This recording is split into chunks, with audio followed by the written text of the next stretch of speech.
There are places on Earth that become famous because of what people have seen. Then there are places that become famous for exactly the opposite reason. They become legendary because almost nobody knows what truly happens there. Few places fit that description better than Area 51. Hidden deep within the dry Nevada desert, surrounded by miles of restricted land and protected by some of the most tightly controlled airspace in the United States, Area 51 has become far more than a military installation. It has become a symbol. For some, it represents government secrecy pushed to its absolute limit. For others, it is believed to be the final resting place of crashed alien spacecraft, hidden technologies, or discoveries too extraordinary to reveal to the public. It has inspired best-selling books, blockbuster films, television documentaries, video games, internet forums, and countless late-night conversations. Even people who know very little about military history have almost certainly heard its name. Yet an unusual paradox sits at the heart of its reputation.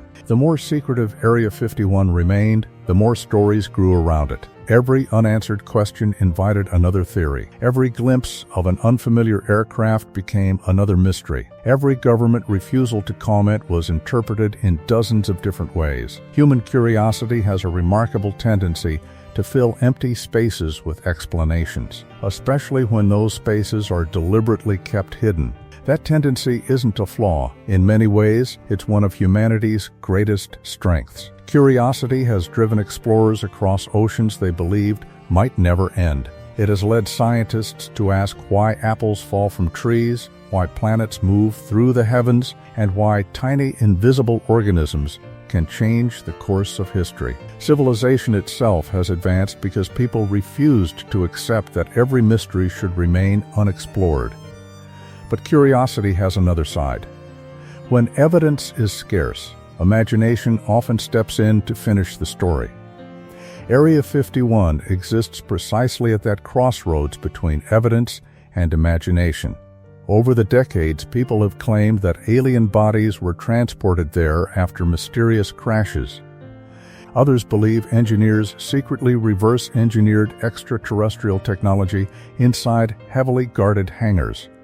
Some argue that experimental aircraft capable of impossible speeds have been hidden there for generations.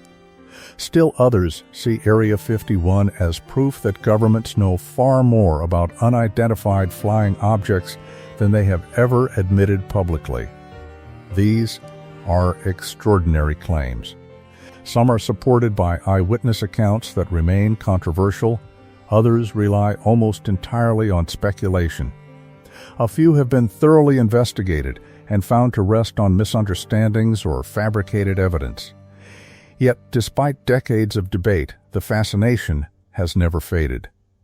Part of the reason is that governments, especially during times of conflict, often keep genuine secrets.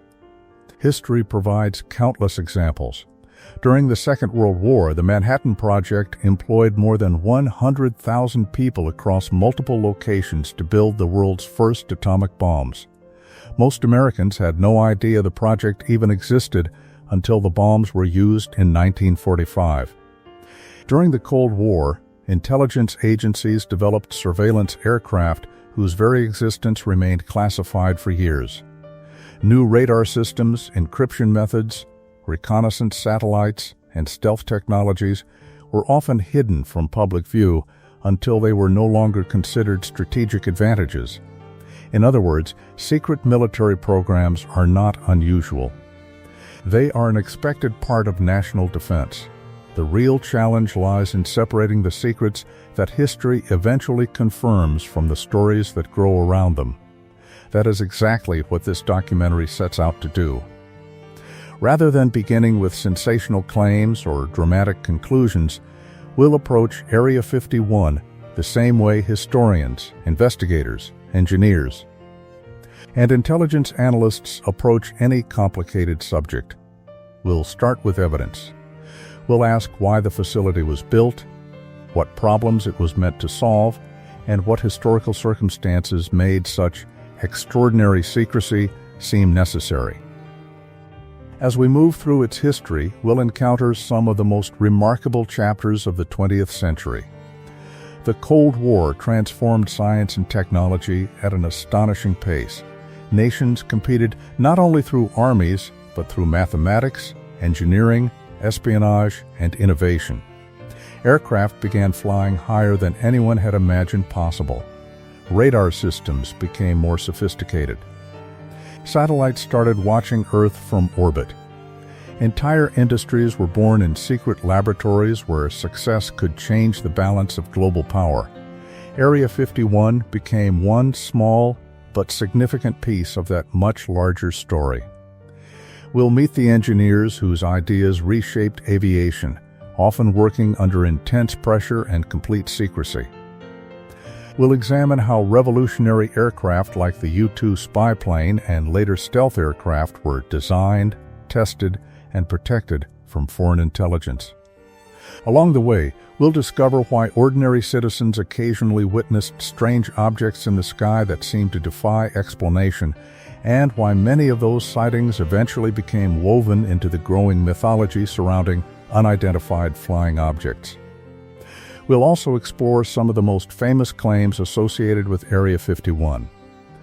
The Roswell incident, Bob Lazar's controversial testimony, stories of hidden underground facilities, and allegations of recovered alien technology have become part of modern folklore.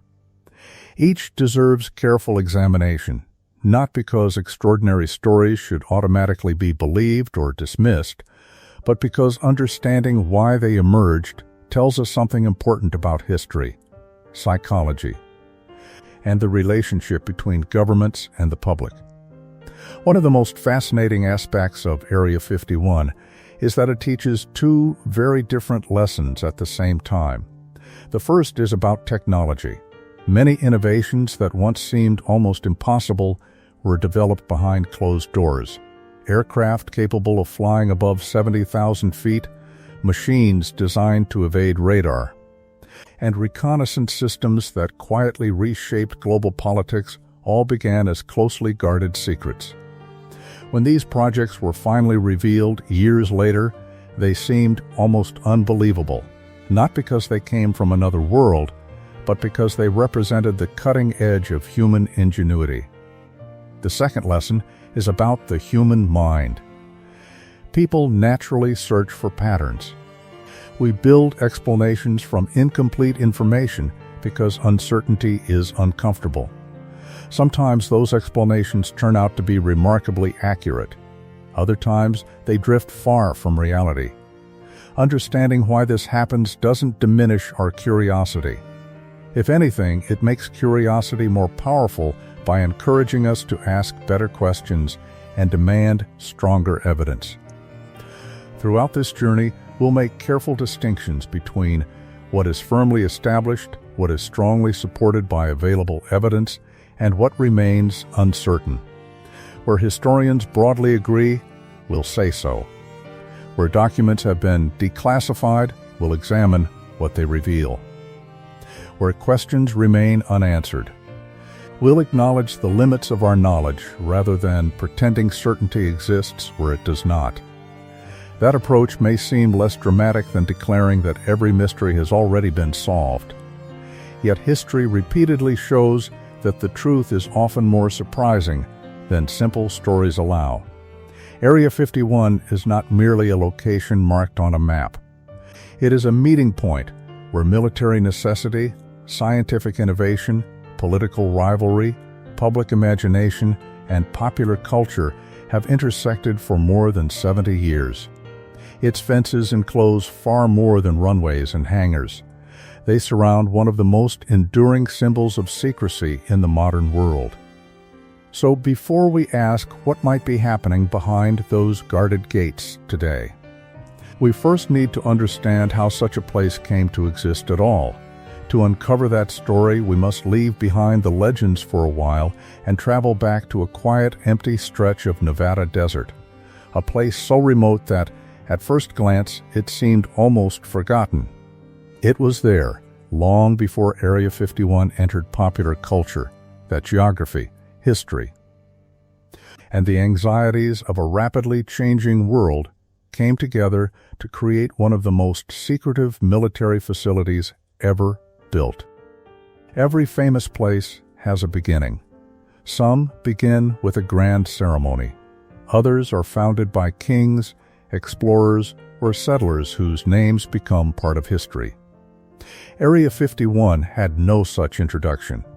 There were no newspaper headlines announcing its construction, no ribbon-cutting ceremony, and certainly no invitation for the public to witness its birth.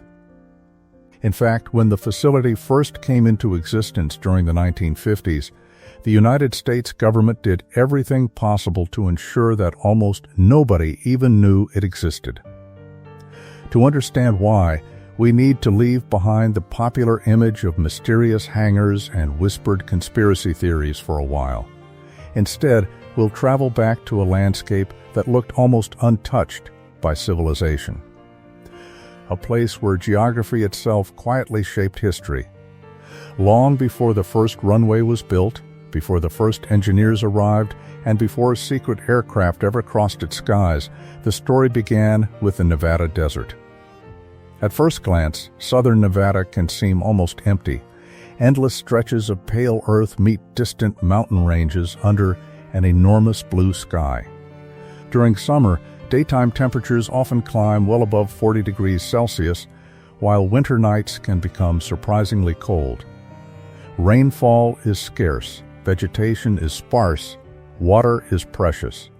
For much of human history, surviving in this environment required deep knowledge of the land. Yet what appears empty is anything but lifeless. Native peoples, including the southern Paiute and western Shoshone communities, lived throughout this region for centuries before European settlers arrived. They understood where seasonal water sources could be found, which plants could provide food or medicine, and how to travel across terrain that outsiders often considered inhospitable. Their relationship with the desert reminds us of an important lesson that appears throughout history. Landscapes that seem barren to one culture often possess extraordinary value to another. European American settlement arrived much later, driven largely by mining during the 19th century.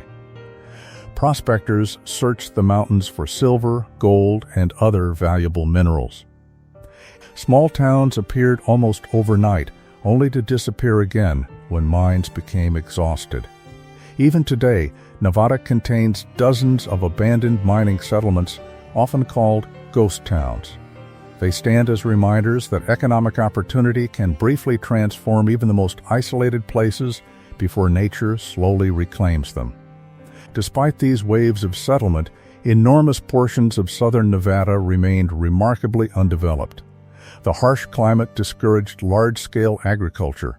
Major rivers capable of supporting dense populations were absent, roads were limited, railways bypassed many of the region's most remote valleys.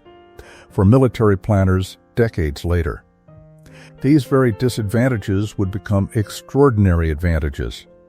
Geography has always influenced the rise and fall of civilizations. Ancient Egypt flourished because the Nile River provided reliable water and fertile soil. Medieval trading cities grew where rivers met oceans or where mountain passes connected distant kingdoms. Islands often developed differently from continental societies because oceans acted as both barriers and highways. Throughout history, geography has quietly shaped political decisions, military strategy, economics, and technological development. The Nevada desert offered something increasingly valuable during the 20th century: space. Not merely empty land, but vast expanses where few people lived, where visibility stretched for miles, and where activities could occur with minimal risk to nearby communities. To appreciate just how isolated this region was, consider Groom Lake itself. Despite its name, Groom Lake is not usually a lake in the way most people imagine one. It is a dry lakebed, technically known as a playa. During exceptionally wet periods, shallow water may briefly collect across its surface, but for most of the year it appears as an immense flat expanse of hard-packed earth. These dry lake beds are geological products of ancient climates. Thousands of years ago, during cooler and wetter periods near the end of the last ice age. Much of the American Southwest contained lakes that have long since disappeared. As climates gradually changed, evaporation exceeded rainfall. Water retreated, leaving behind smooth, level surfaces covered with compacted sediments. That geological history produced an unexpected engineering advantage. Because the lake bed is naturally broad and remarkably flat, it functions almost like an enormous natural runway. Before any construction began, aircraft could often land directly on its surface. Engineers did not need to reshape mountains or level forests. Nature had already done much of the work over thousands of years. Sometimes history is shaped by inventions. Sometimes it is shaped by landscapes created during the Ice Age. The location also possessed another crucial characteristic. Mountains surrounded Groom Lake on multiple sides, limiting visibility from distant roads and settlements. Even before modern surveillance technologies, natural terrain provided a degree of concealment. Someone traveling through neighboring valleys would have little reason or ability to observe activities taking place within the basin. This combination of isolation, natural runways, predictable weather, and surrounding mountains would eventually prove almost impossible to match elsewhere. But geography alone does not create secret military bases. History provided the second ingredient. The first half of the 20th century transformed warfare more dramatically than perhaps any previous period in human history. When the Wright brothers achieved powered flight in 1903, airplanes were little more than fragile experimental machines made of wood, fabric, and wire. Their first successful flight lasted less than a minute. Few people imagined that within a generation, aircraft would reshape global politics. By the First World War, airplanes had already become valuable for reconnaissance. Pilots photographed enemy positions, tracked troop movements, and gradually began engaging one another in aerial combat. Although primitive by modern standards, these early aircraft demonstrated that controlling the skies could influence battles on the ground. Then came the Second World War. Between 1939 and 1945, aviation advanced at astonishing speed. Aircraft became faster, stronger, capable of carrying heavier payloads, and equipped with increasingly sophisticated navigation systems. Radar emerged as a revolutionary technology, allowing nations to detect approaching aircraft long before they became visible. Engineers constantly searched for advantages: better engines, better aerodynamics, better materials, better instruments. War accelerated innovation because the stakes were unimaginably high. Many technologies we now take for granted either emerged during this period or developed rapidly because of it. Advances in electronics, computing, material science, rocketry, and medicine all received enormous investment during the war years. When the conflict ended in 1945, peace returned, but competition did not. Instead, one rivalry quickly replaced another. The United States and the Soviet Union emerged as the world's two dominant superpowers. Although they had fought on the same side against Nazi Germany, ideological differences soon evolved into a global political struggle known as the Cold War. Unlike previous wars, this conflict was rarely fought through direct battles between the two superpowers. Instead, competition unfolded through intelligence gathering, proxy wars, technological development, espionage, diplomacy, and above all, nuclear deterrence. Each nation desperately wanted to understand the capabilities of the other. How many bombers did they possess? How advanced were their missiles? Where were new military facilities being built? How quickly was new technology developing? Answering these questions required information, and obtaining information about a secretive rival proved extraordinarily difficult. During earlier centuries, military intelligence often depended upon spies traveling on horseback, diplomats gathering rumors, or scouts observing enemy forces from nearby hills. By the middle of the 20th century, that was no longer enough. The Soviet Union covered more than 22 million square kilometers, stretching across 11 time zones.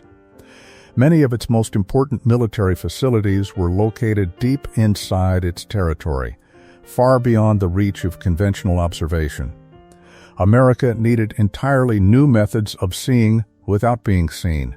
That challenge had not yet produced Area 51. But it had begun creating the conditions that would soon require it. Before engineers could test revolutionary aircraft, however, the United States first needed somewhere safe to conduct increasingly dangerous experiments. The Nevada desert had already begun serving exactly that purpose. In 1951, only a few years after the Second World War ended, the U.S. government established the Nevada Test Site, northwest of Las Vegas.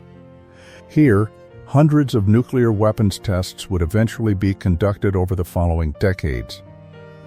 To modern audiences, this can sound astonishing.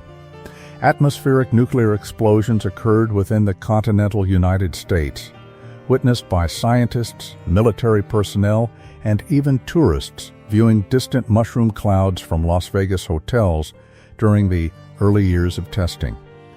Understanding why requires remembering the fears of the era. American leaders believed nuclear weapons would define future conflicts. If another global war erupted, survival might depend upon understanding exactly how these weapons behaved, how military equipment could withstand their effects, and how cities might be protected. The ethics and long-term health consequences of many early nuclear tests remain subjects of intense historical debate today.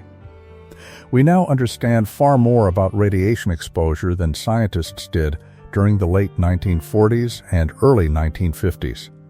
Communities known as downwinders experienced lasting health impacts, leading to decades of research, legal action, and public discussion. History often reveals not only remarkable achievements, but costly mistakes. Scientific progress is rarely a straight line. What seemed acceptable under one generation's understanding may later be recognized as deeply flawed. Still, from the perspective of military planners during the early Cold War, southern Nevada offered something no densely populated region could provide. Enormous distances were highly classified, and potentially dangerous activities could occur with relatively limited risk to large civilian populations. As military infrastructure expanded across the region, roads improved, security increased, and vast areas became restricted to authorized personnel. These developments unintentionally laid the foundation for another project, one even more secret than nuclear testing. The idea was simple in principle, but incredibly ambitious in execution. Suppose engineers wanted to build an aircraft unlike anything the world had ever seen. Suppose it needed to fly so high that enemy fighters could not reach it. Suppose its existence had to remain completely unknown because revealing its capabilities would immediately allow rival nations to develop countermeasures. Where could such an aircraft be designed, assembled, tested, and flown? Certainly not near a major city. Certainly not above crowded commercial air routes. Certainly not where foreign intelligence agents could easily observe its every movement. A location would be needed that combined natural isolation with excellent flying conditions, existing military control, favorable weather, and enough space to experiment without interruption. Very few places on Earth satisfied all those requirements. Groom Lake happened to be one of them. Yet even at this stage, nobody could have predicted how famous the location would eventually become. To the small number of officials who knew about it, Groom Lake represented a practical solution to a difficult engineering problem, not a future cultural phenomenon. There were no stories about extraterrestrials, no documentaries, no internet debates. No roadside souvenir shops selling alien-themed postcards. Only an empty desert, a dry lake bed, and a handful of people searching for the perfect place to test ideas that had the potential to reshape aviation forever. Looking back today, it's tempting to view Area 51 as though it was destined to become legendary. History rarely works that way. Most turning points appear ordinary while they are happening. The people involved seldom realize they are laying the foundations for something future generations will endlessly debate. The Nevada desert did not become important because it contained hidden mysteries waiting to be discovered. It became important because its geography answered a very specific question posed by one of the most dangerous periods in modern history. Where can a nation build the impossible without anyone watching? The answer, it seemed, lay in a forgotten basin called Groom Lake. Within a few years, as Cold War tensions intensified and the demand for reliable intelligence became increasingly urgent, that quiet stretch of desert would transform into one of the most closely guarded military facilities the world has ever known.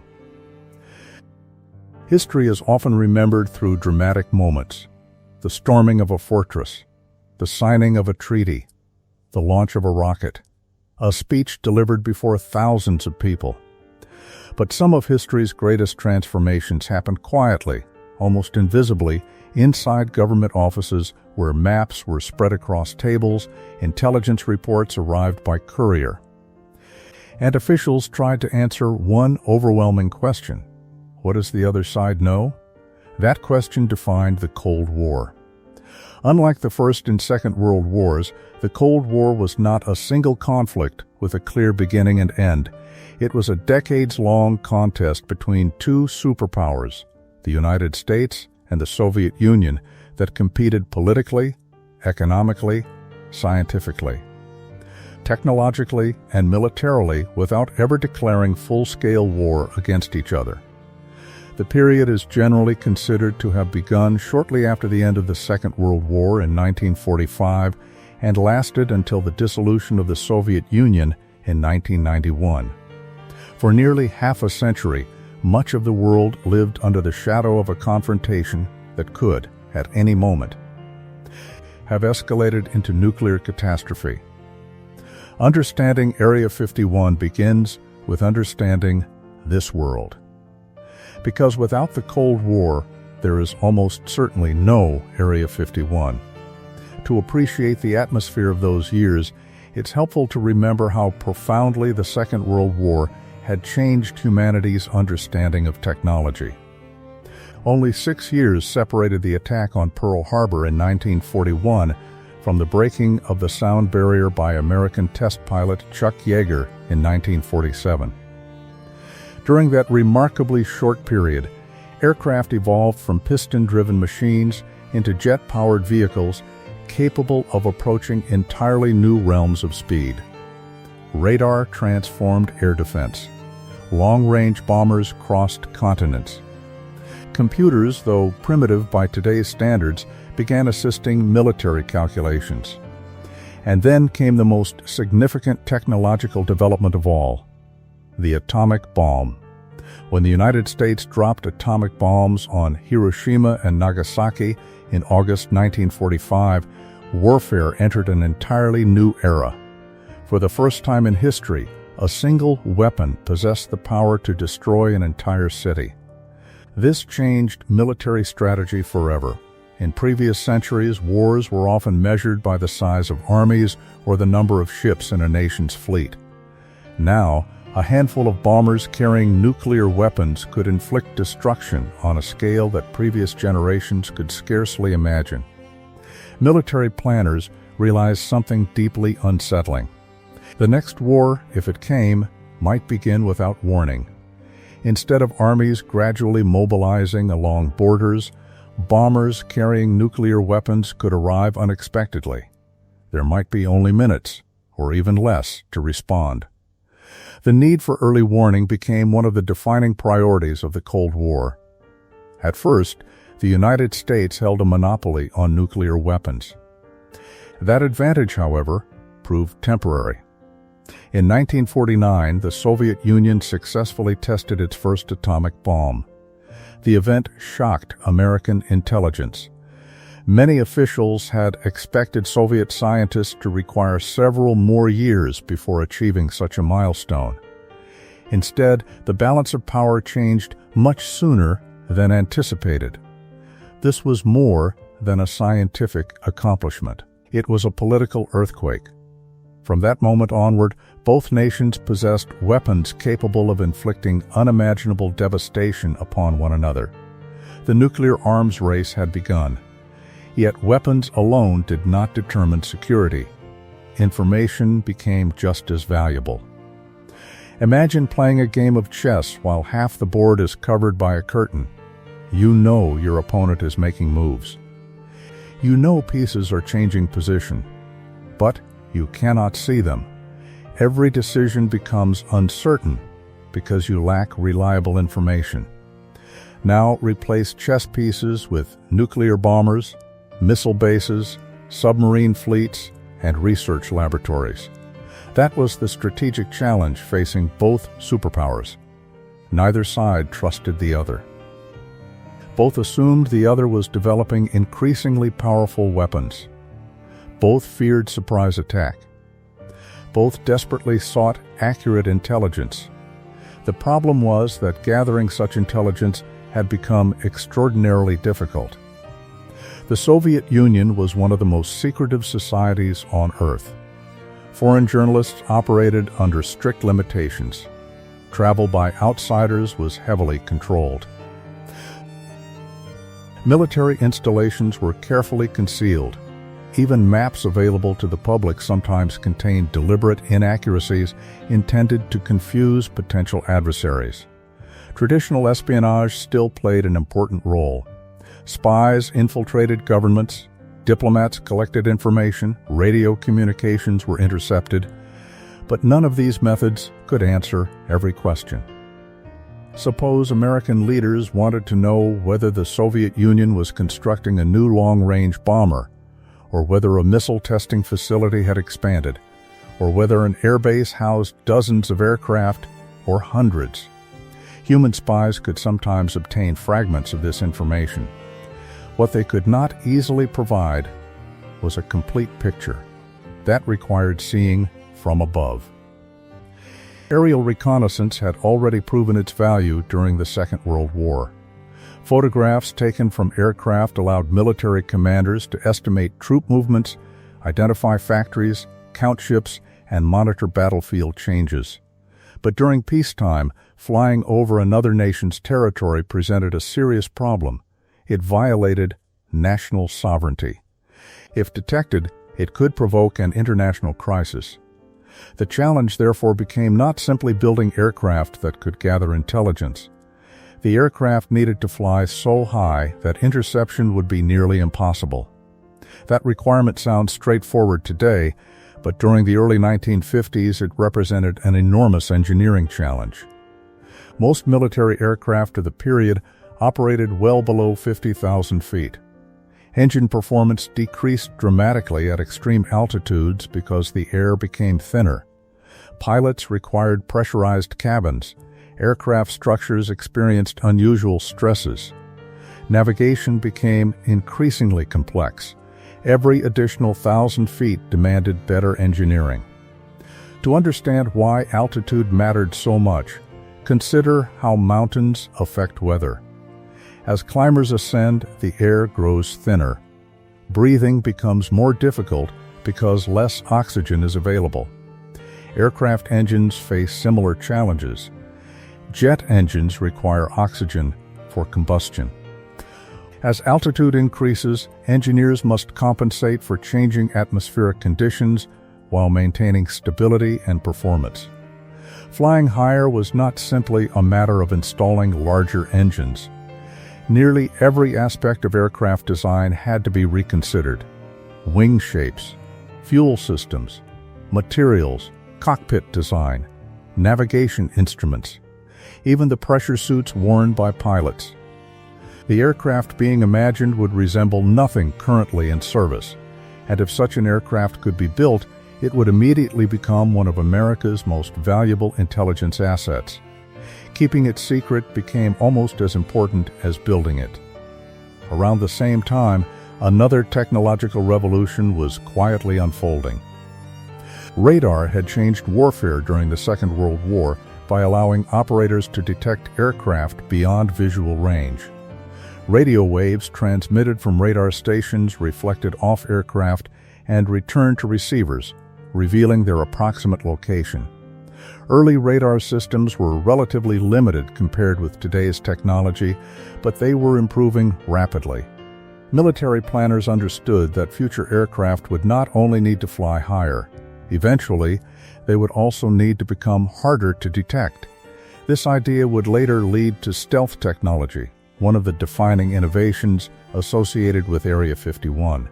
But during the early Cold War, simply reaching unprecedented altitudes remained the immediate goal. Meanwhile, fear continued to grow. In 1950, war erupted on the Korean Peninsula.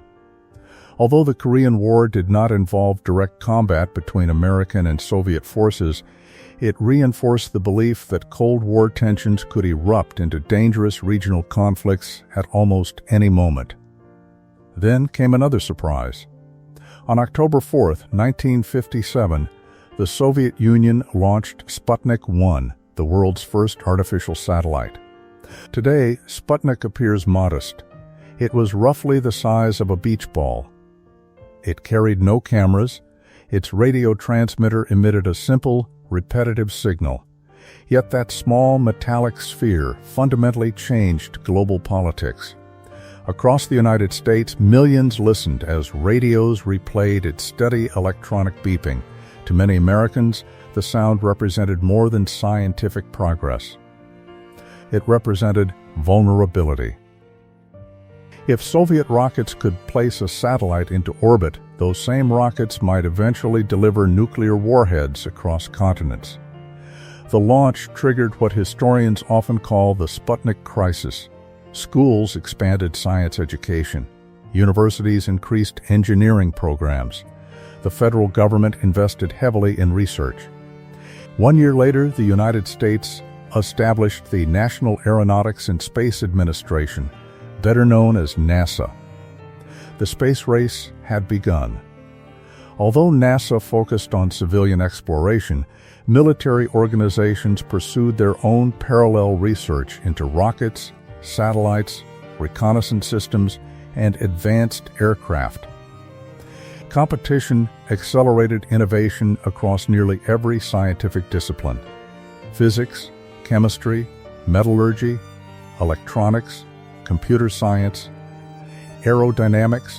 Fields that had once progressed steadily now advanced at breathtaking speed because national security depended upon technological superiority. This pressure transformed how governments organized scientific research. Projects became increasingly compartmentalized.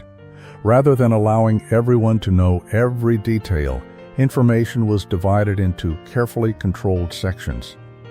An engineer designing fuel systems might know almost nothing about radar equipment.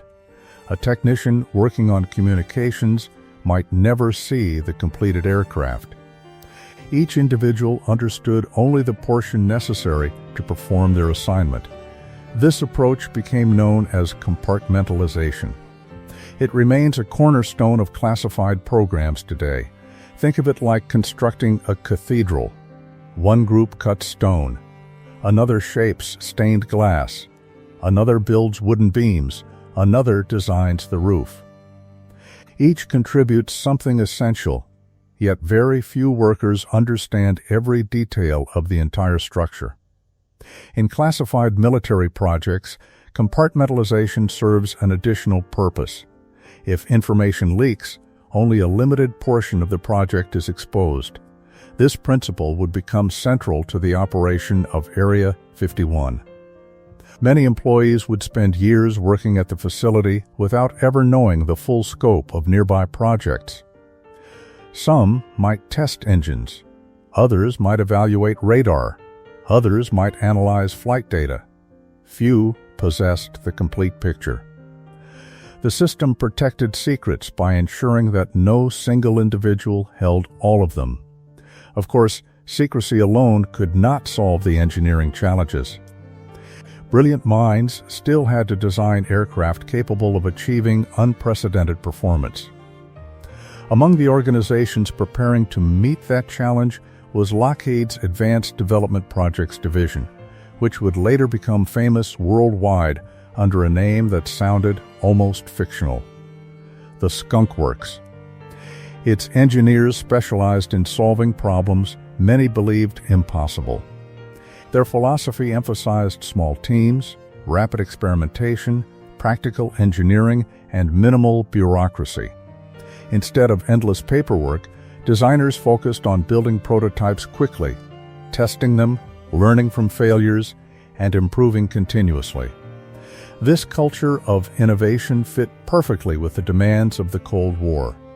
The United States no longer had years to develop new technologies. Events moved too quickly.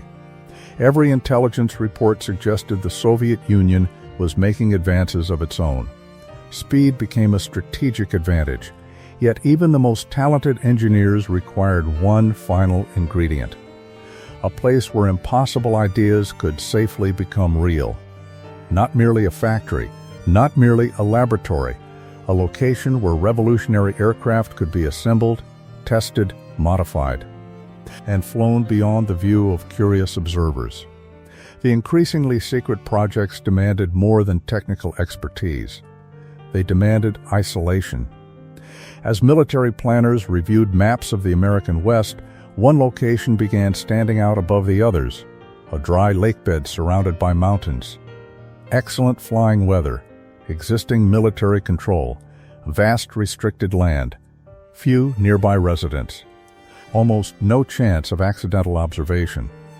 What had once seemed like an empty corner of Nevada suddenly appeared uniquely suited for one of the most ambitious aviation programs in history. The Cold War had changed everything. It changed how nations measured power. It changed how scientists approached research. It changed how governments protected information. Most importantly for our story, it changed what kind of place America needed.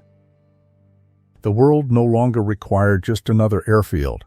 It required a laboratory hidden in plain sight, a place where tomorrow's aircraft could be born years before the world was allowed to know they existed. That search would soon lead a small group of intelligence officers, military leaders, and visionary engineers to Groom Lake. There, in one of the quietest landscapes in North America, they would establish a facility whose influence on aviation and whose reputation in popular culture would far exceed anything they could have imagined.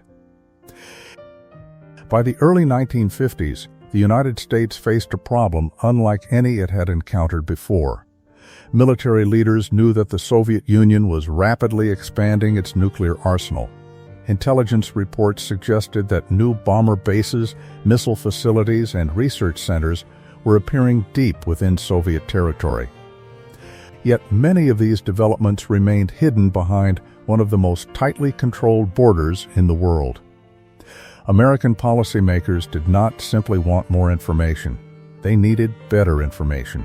National security decisions worth billions of dollars and potentially millions of lives depended on knowing what was actually happening inside the Soviet Union rather than relying on rumors or educated guesses. The challenge was straightforward to describe but incredibly difficult to solve. Build an aircraft capable of flying so high that enemy defenses could not reach it. Keep the aircraft completely secret while it was being developed. Test it somewhere nobody could observe its capabilities. This assignment eventually brought together some of the most talented engineers, intelligence officers, and military planners of the 20th century. Among them were two men whose influence on modern aviation is difficult to overstate. One worked in intelligence. The other was an engineer. Together, their decisions would lead directly to the creation of Area 51. The intelligence official was Richard M. Bizzle, Jr., Unlike the fictional spies often portrayed in movies, Bizzle was not known for daring field operations or dramatic disguises. He was an administrator, strategist, and economist who possessed an extraordinary ability to organize complex projects. After serving in several government roles following the Second World War, Bizzle joined the Central Intelligence Agency. There he became responsible for overseeing some of America's most ambitious classified programs. His greatest challenge was clear. The CIA needed reliable intelligence about Soviet military capabilities. Existing methods were simply not enough. Human intelligence sources could disappear overnight. Diplomatic reports often arrived too slowly. Radar monitoring revealed only limited information. Balloon-based surveillance had severe limitations. Bizzle became convinced that a revolutionary reconnaissance aircraft offered the best solution. If an airplane could fly high enough, far above the reach of Soviet fighters and anti-aircraft weapons, it might photograph military installations across enormous distances before returning safely home. The concept sounded almost impossible. Many experts doubted that such an aircraft could even be built. Fortunately for Bizzle, there was someone uniquely qualified to attempt exactly that. His name was Clarence Kelly Johnson. Among aerospace engineers, Kelly Johnson occupies a place similar to that of Thomas Edison in electrical invention or Steve Wozniak in personal computing. He combined exceptional technical knowledge with an unusual willingness to challenge conventional thinking.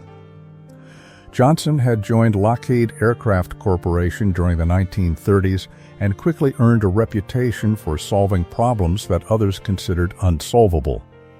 His philosophy was remarkably simple. Keep engineering teams small.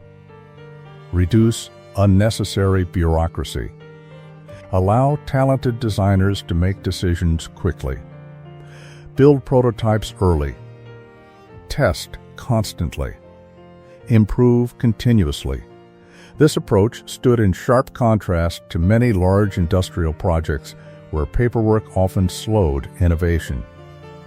Johnson believed that great engineering required freedom as much as funding. Inside Lockheed. His specialized design group became known by an unusual nickname, the Skunk Works.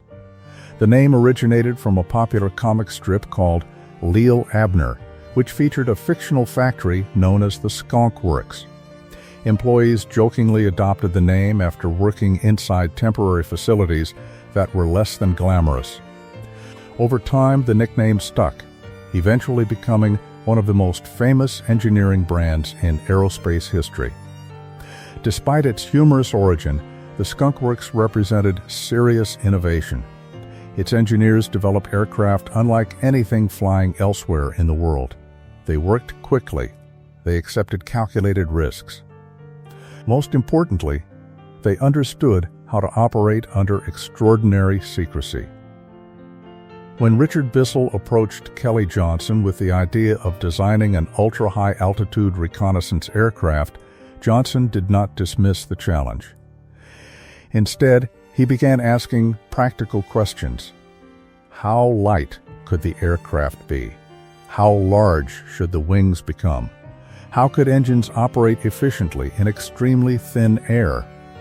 How would pilots survive at altitudes where atmospheric pressure resembled the edge of space? Every answer created new engineering questions.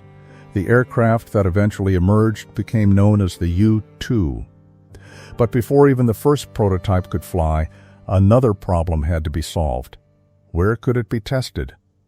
Flying such an aircraft from an ordinary military base would immediately attract attention. Commercial pilots might report unusual sightings. Foreign intelligence agents could observe construction. Newspaper photographers might capture images. Even friendly military personnel who lacked proper clearance could unintentionally spread information. The project required complete isolation. Kelly Johnson personally joined the search. In April 1955, Johnson and Richard Bissell flew over the Nevada desert looking for potential testing sites. The landscape below appeared almost endless. Dry valleys, mountain ranges, empty basins, occasional dirt roads disappearing into the distance. Then they saw Groom Lake. The dry lake bed stretched across the desert floor like an enormous sheet of pale concrete. Its surface appeared smooth. Its surrounding mountains shielded it from casual observation. Nearby military land already limited civilian access. Johnson reportedly recognized its potential almost immediately. Nature itself had created one of the world's largest natural runways. Little preparation would be required before aircraft could begin landing there. Bissell agreed. The location satisfied nearly every requirement. Remote enough to remain hidden, large enough for experimental flights, close enough to existing military infrastructure for logistical support, far enough from major population centers to minimize unwanted attention. Within days, plans moved forward. Construction began with remarkable speed. The first facilities were astonishingly modest compared with the legendary image many people associate with Area 51 today. There were no enormous underground complexes, no futuristic buildings, no elaborate command centers. Initially, workers erected temporary housing, simple workshops, maintenance facilities, fuel storage, and basic administrative buildings. The earliest personnel often lived in trailers. Dust covered nearly everything. Summer temperatures became oppressive. Water had to be carefully managed. Supplies arrived by truck over long desert roads. Far from resembling a secret city, the base initially looked more like a rugged construction camp. Yet beneath that ordinary appearance lay one of the most important engineering projects of the Cold War. Even the name Area 51 was not commonly used during the project's earliest years. Internally, the location was often referred to as Watertown, a nickname honoring CIA Director Allen Dulles, whose hometown was Watertown, New York. Using alternate names formed part of a broader strategy. If documents were intercepted or conversations overheard, they revealed as little useful information as possible. This practice illustrates an important aspect of classified operations. Hollywood often portrays secrecy as dramatic codes and mysterious passwords. Reality is usually far more administrative. The true strength of secrecy lies not in spectacular deception, but in controlling information so carefully that no single piece reveals the complete picture. This approach affected nearly every aspect of daily operations. Take payroll, for example. Employees obviously needed to receive salaries. Banks required records. Taxes had to be processed. Completely hiding thousands of workers from every government system would have been impossible. Instead, officials often disguised where those employees actually worked. Payroll documents might reference other facilities or organizations rather than identifying Groom Lake itself. Someone examining financial paperwork would see legitimate employment records without learning the true location of the classified work. The objective was not to eliminate documentation. It was to separate documentation from operational reality. Budgets followed a similar principle. Many Cold War intelligence programs operated through what became known as black budgets. This term does not imply illegal funding. Rather, it refers to government expenditures whose detailed purposes remain classified for national security reasons. Congressional oversight still existed through selected committees and authorized officials. But the public accounting available for ordinary government spending often omitted or concealed sensitive details. Imagine reading a household budget that simply lists home improvement without specifying that an entire room is being rebuilt. The expense appears legitimate, The precise activity remains undisclosed. Classified budgeting operates in much the same way, though on a vastly larger scale. The U-2 project required exactly this kind of financial protection. Publicly revealing procurement details could have exposed the aircraft's existence long before it ever flew. Security extended well beyond paperwork. Perhaps the most visible protection surrounding Groom Lake was its increasingly restricted airspace. As flight testing expanded, ordinary civilian aircraft could not be allowed to pass overhead. Pilots flying nearby might accidentally observe experimental aircraft. Even brief sightings could provide foreign intelligence agencies with valuable clues. Consequently, the government established highly restricted airspace around the installation. Today, portions of this airspace remain among the most tightly controlled in the United States. Unauthorized entry is prohibited. Military radar continuously monitors activity. Pilots receive clear warnings through aeronautical charts and flight planning systems. Violating restricted airspace can trigger immediate military responses, including interception by fighter aircraft if necessary. The purpose is not mystery for its own sake. It is protection of sensitive military operations. Ground security became equally sophisticated. Contrary to popular imagination, most security relied upon straightforward procedures rather than elaborate gadgets. Perimeter fencing marked restricted areas. Warning signs informed travelers they had reached government property. Security patrols monitored roads. Observation posts overlooked likely approaches. Anyone attempting unauthorized entry could expect rapid interception. The famous white pickup trucks often photographed near Area 51 today represent one visible aspect of this layered security system. Security personnel frequently patrol the perimeter while monitoring cameras, sensors, and communications equipment. Most interactions remain uneventful. Curious visitors are instructed to leave. Persistent trespassing can result in detention or legal penalties. Inside the base, another layer of protection existed. Security clearances. Not every employee possessed the same level of access. Clearance depended upon both authorization and necessity. This principle is known as need to know. Imagine working in a hospital. A surgeon treating one patient does not automatically receive access to every patient's medical records. Information is available only when directly relevant to assigned responsibilities. Classified programs function similarly. An engineer responsible for landing gear did not necessarily require access to radar research. A communications specialist might know almost nothing about engine design. Even senior personnel often understood only portions of larger projects. This compartmentalization served two purposes. First, it reduced accidental disclosure. Second, it limited the damage if espionage ever occurred.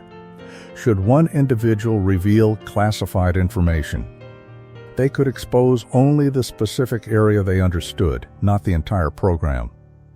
The Soviet Union devoted enormous resources to espionage throughout the Cold War. American officials assumed foreign intelligence agencies would attempt to infiltrate sensitive projects whenever possible. Compartmentalization, therefore, became one of the most effective defensive measures available. Ironically, this same system later helped fuel conspiracy theories. When workers left the facility, many genuinely could not describe what happened elsewhere on the base because they simply did not know. An aircraft technician might spend years testing hydraulic systems without ever seeing completed reconnaissance missions. Visitors observed isolated fragments rather than the complete operation.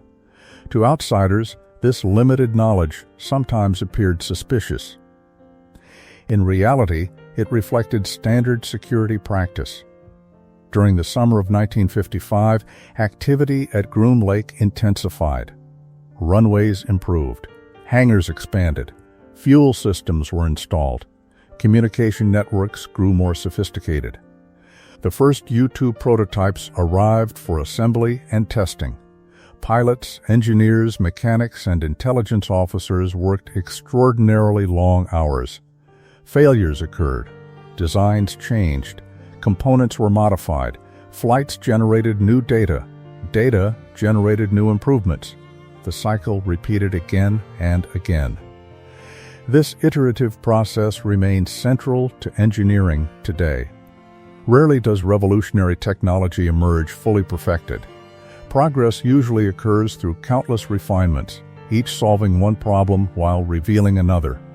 The U-2 itself would eventually exceed expectations. Capable of flying above 70,000 feet, more than 21 kilometers, it reached altitudes previously considered impractical for operational aircraft. From such heights, sophisticated cameras could photograph enormous areas with remarkable detail. What had begun as an engineering experiment soon became one of the CIA's most valuable intelligence assets. Yet almost nobody outside a tiny circle of officials knew it existed. That secrecy proved remarkably successful. For years, Area 51 remained effectively invisible to the public. Maps often omitted it. Official statements avoided mentioning it. Even many government employees had never heard its name. It was a place designed not to attract attention, but to avoid it entirely. Looking back from the 21st century, it's easy to associate Area 51 primarily with aliens, flying saucers, and conspiracy theories. But its actual creation tells a very different story. It was born not from science fiction, but from strategic necessity. Its founders were not searching for extraterrestrial technology. They were trying to solve one of the most urgent intelligence problems of the Cold War. Richard Bizzle provided the vision, Kelly Johnson provided the engineering genius, the Skunk Works transformed bold ideas into working aircraft. The CIA supplied organization, funding, and secrecy. The Nevada desert supplied the perfect landscape. Together, these elements created a facility unlike any the world had seen before. The fences, restricted airspace, hidden budgets, false administrative records, and carefully controlled access were never ends in themselves. They were tools designed to protect technologies that leaders believed could influence the balance of power between two nuclear superpowers. The irony, of course, is that this very secrecy accomplished something no planner intended. By hiding the truth so effectively, it created the perfect conditions for myths to flourish. As astonishing new aircraft began taking to the skies above Groom Lake, ordinary observers would occasionally catch brief glimpses of machines unlike anything they had ever seen. Those fleeting moments, combined with official silence, would soon ignite one of the greatest mysteries in modern popular culture. By the time the first building stood at Groom Lake, the facility already had a clear purpose. It was not built to manufacture aircraft in large numbers. It was not intended to train ordinary military pilots. And it certainly was not designed to become a permanent home for operational combat squadrons. Area 51 existed for something far more unusual. It was a laboratory where aviation's future could be tested before the rest of the world even knew it was possible. Many aircraft that eventually became public knowledge first proved themselves over the quiet Nevada desert. Some looked unlike anything that had flown before. Others introduced technologies that completely changed military aviation. Together, they reshaped intelligence gathering, influenced international politics, and altered the balance of power during the Cold War. Ironically, many of the unidentified flying object reports associated with Area 51 were probably not sightings of alien spacecraft at all. They were glimpses of aircraft that ordinary people simply had no reason to believe could exist. The first of these revolutionary machines was the one that justified Area 51's creation in the first place. The Lockheed U-2. At first glance, the U-2 hardly resembles a traditional military aircraft. Its wings stretched dramatically farther than those of most fighter jets, giving it an almost glider-like appearance. That unusual design wasn't chosen for style, it was dictated by physics. Air becomes thinner with altitude. Near sea level, an aircraft's wings easily generate lift because dense air flows rapidly across their surfaces. At extreme altitudes, however, the atmosphere contains far fewer air molecules. The aircraft must compensate by increasing wing efficiency. Imagine trying to swim. In water, every movement pushes against a dense liquid, making it relatively easy to propel yourself. Now imagine attempting the same movements in air. Because air is far less dense, those motions generate much less force. Aircraft wings face a similar challenge. The thinner the atmosphere, the harder they must work to produce lift. Kelly Johnson solved this problem with extraordinarily long, lightweight wings that allowed the U-2 to remain airborne above 70,000 feet, over 21 kilometers above Earth's surface. To appreciate that height, consider modern commercial airliners. Most cruise between 30,000 and 40,000 feet. The U-2 routinely flew nearly twice as high. At those altitudes, the sky begins to darken noticeably. Pilots often describe seeing the horizon curve gently beneath them, offering a glimpse of Earth's shape long before entering space. Flying there required more than remarkable engineering. Pilots wore specialized pressure suits similar in concept to those later used by astronauts. Cabin pressure remained carefully controlled because the surrounding atmosphere contained too little oxygen to support human life. Even flying the aircraft demanded extraordinary skill. Pilots often described operating within what became known as the coffin corner. This refers to a narrow speed range at extreme altitude. Fly too slowly, and the aircraft stalls because the wings no longer generate enough lift. Fly too quickly, and aerodynamic stresses increase toward dangerous limits. The safe operating margin could shrink to only a few knots. Maintaining control required constant attention, yet the risks proved worthwhile. The U-2 carried some of the most sophisticated cameras ever developed. Instead of relying upon electronic sensors, as modern satellites often do, early reconnaissance depended largely upon remarkably advanced photographic systems. These cameras used enormous rolls of high-resolution film capable of capturing astonishing detail from tremendous heights. Objects only a few feet across could sometimes be identified from more than 13 miles above the Earth. This capability transformed intelligence gathering. Rather than estimating military strength through rumors or intercepted conversations, analysts could literally count aircraft parked on runways. They could measure missile launch sites. They could observe factory construction. They could monitor military exercises. For the first time, photographs began replacing speculation. One of the most important examples came during the Cuban Missile Crisis of 1962. Relations between the United States and the Soviet Union had grown increasingly tense throughout the early 1960s. Then American intelligence suspected that Soviet nuclear missiles might be deployed to Cuba, placing much of the continental United States within striking distance. Suspicions alone could not justify major military decisions. Evidence was required. U-2 reconnaissance flights over Cuba provided it. Photographs revealed unmistakable images of Soviet missile installations under construction. Analysts carefully examined every frame, identifying launch pads, missile transport vehicles, fuel storage facilities, and support equipment. These images reached President John F. Kennedy and his advisors. For 13 tense days, the world stood closer to nuclear war than perhaps at any other point in history. Historians continued debating countless aspects of the crisis, but one fact remains widely accepted. Without high-quality aerial reconnaissance, American leaders would have possessed far less reliable information while making decisions of enormous consequence. The U-2 demonstrated that intelligence could sometimes prevent war as effectively as military strength itself. Yet technology never stands still.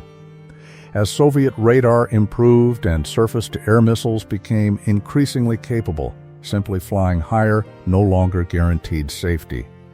This reality became painfully clear on May 1, 1960, during a reconnaissance mission over the Soviet Union. Pilot Francis Gary Powers was shot down by a Soviet SA-2 surface-to-air missile. The incident became an international diplomatic crisis. The United States had initially attempted to describe the aircraft as a weather research plane that had strayed off course.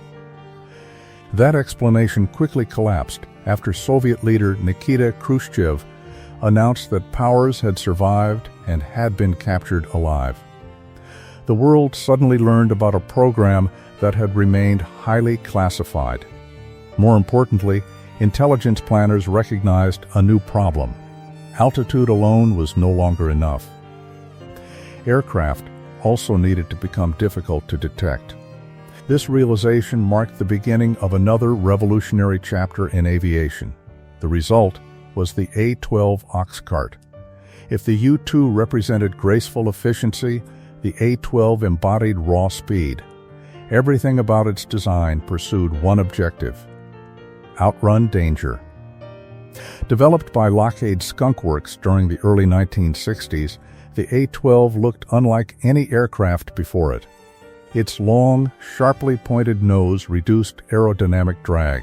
Its slender fuselage blended smoothly into powerful engine nacelles.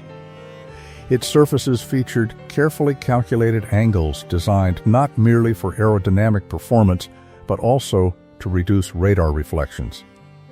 Although true stealth technology remained years away, engineers had begun considering how aircraft interacted with radar. Understanding radar is surprisingly intuitive. Imagine standing in a dark valley and shouting. Your voice echoes from nearby cliffs before returning to you. The louder and flatter the cliff, the stronger the echo. Radar operates on a similar principle. Instead of sound waves, it sends radio waves outward. When those waves strike an aircraft, some reflect back toward the radar receiver. The stronger the reflection, the easier the aircraft becomes to detect. Early aircraft designers focused almost entirely on aerodynamic performance. The A-12 represented one of the first serious attempts to consider radar reflections during the design process. Certain shapes naturally scattered radio waves rather than reflecting them directly back toward their source. Special materials also helped reduce radar returns. Although the A-12 was not invisible to radar, it became significantly more difficult to track than many earlier aircraft. Even more astonishing was its speed. Powered by two massive Pratt & Whitney J58 engines, the aircraft routinely exceeded Mach 3, more than 3 times the speed of sound. To appreciate this achievement, imagine driving from New York to Los Angeles in under 90 minutes. That comparison isn't exact, but it captures the extraordinary scale of the aircraft's performance. Flying that fast created engineering problems almost nobody had encountered before. Air friction generated enormous heat. The aircraft's skin expanded as temperatures climbed. Conventional aluminum construction became inadequate. Engineers turned instead to titanium. Titanium offered an exceptional combination of strength, relatively low weight, and resistance to high temperatures. Today it is widely used in aerospace engineering, medicine, and advanced manufacturing. During the early 1960s, however, producing large titanium airframes posed extraordinary manufacturing challenges. Ironically, much of the titanium ultimately used in these secret American aircraft originated from the Soviet Union itself through carefully arranged international purchasing networks that concealed its final destination. History sometimes possesses a remarkable sense of irony.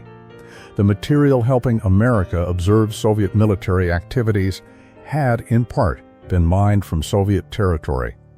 The A-12 entered operational service with the CIA in 1967.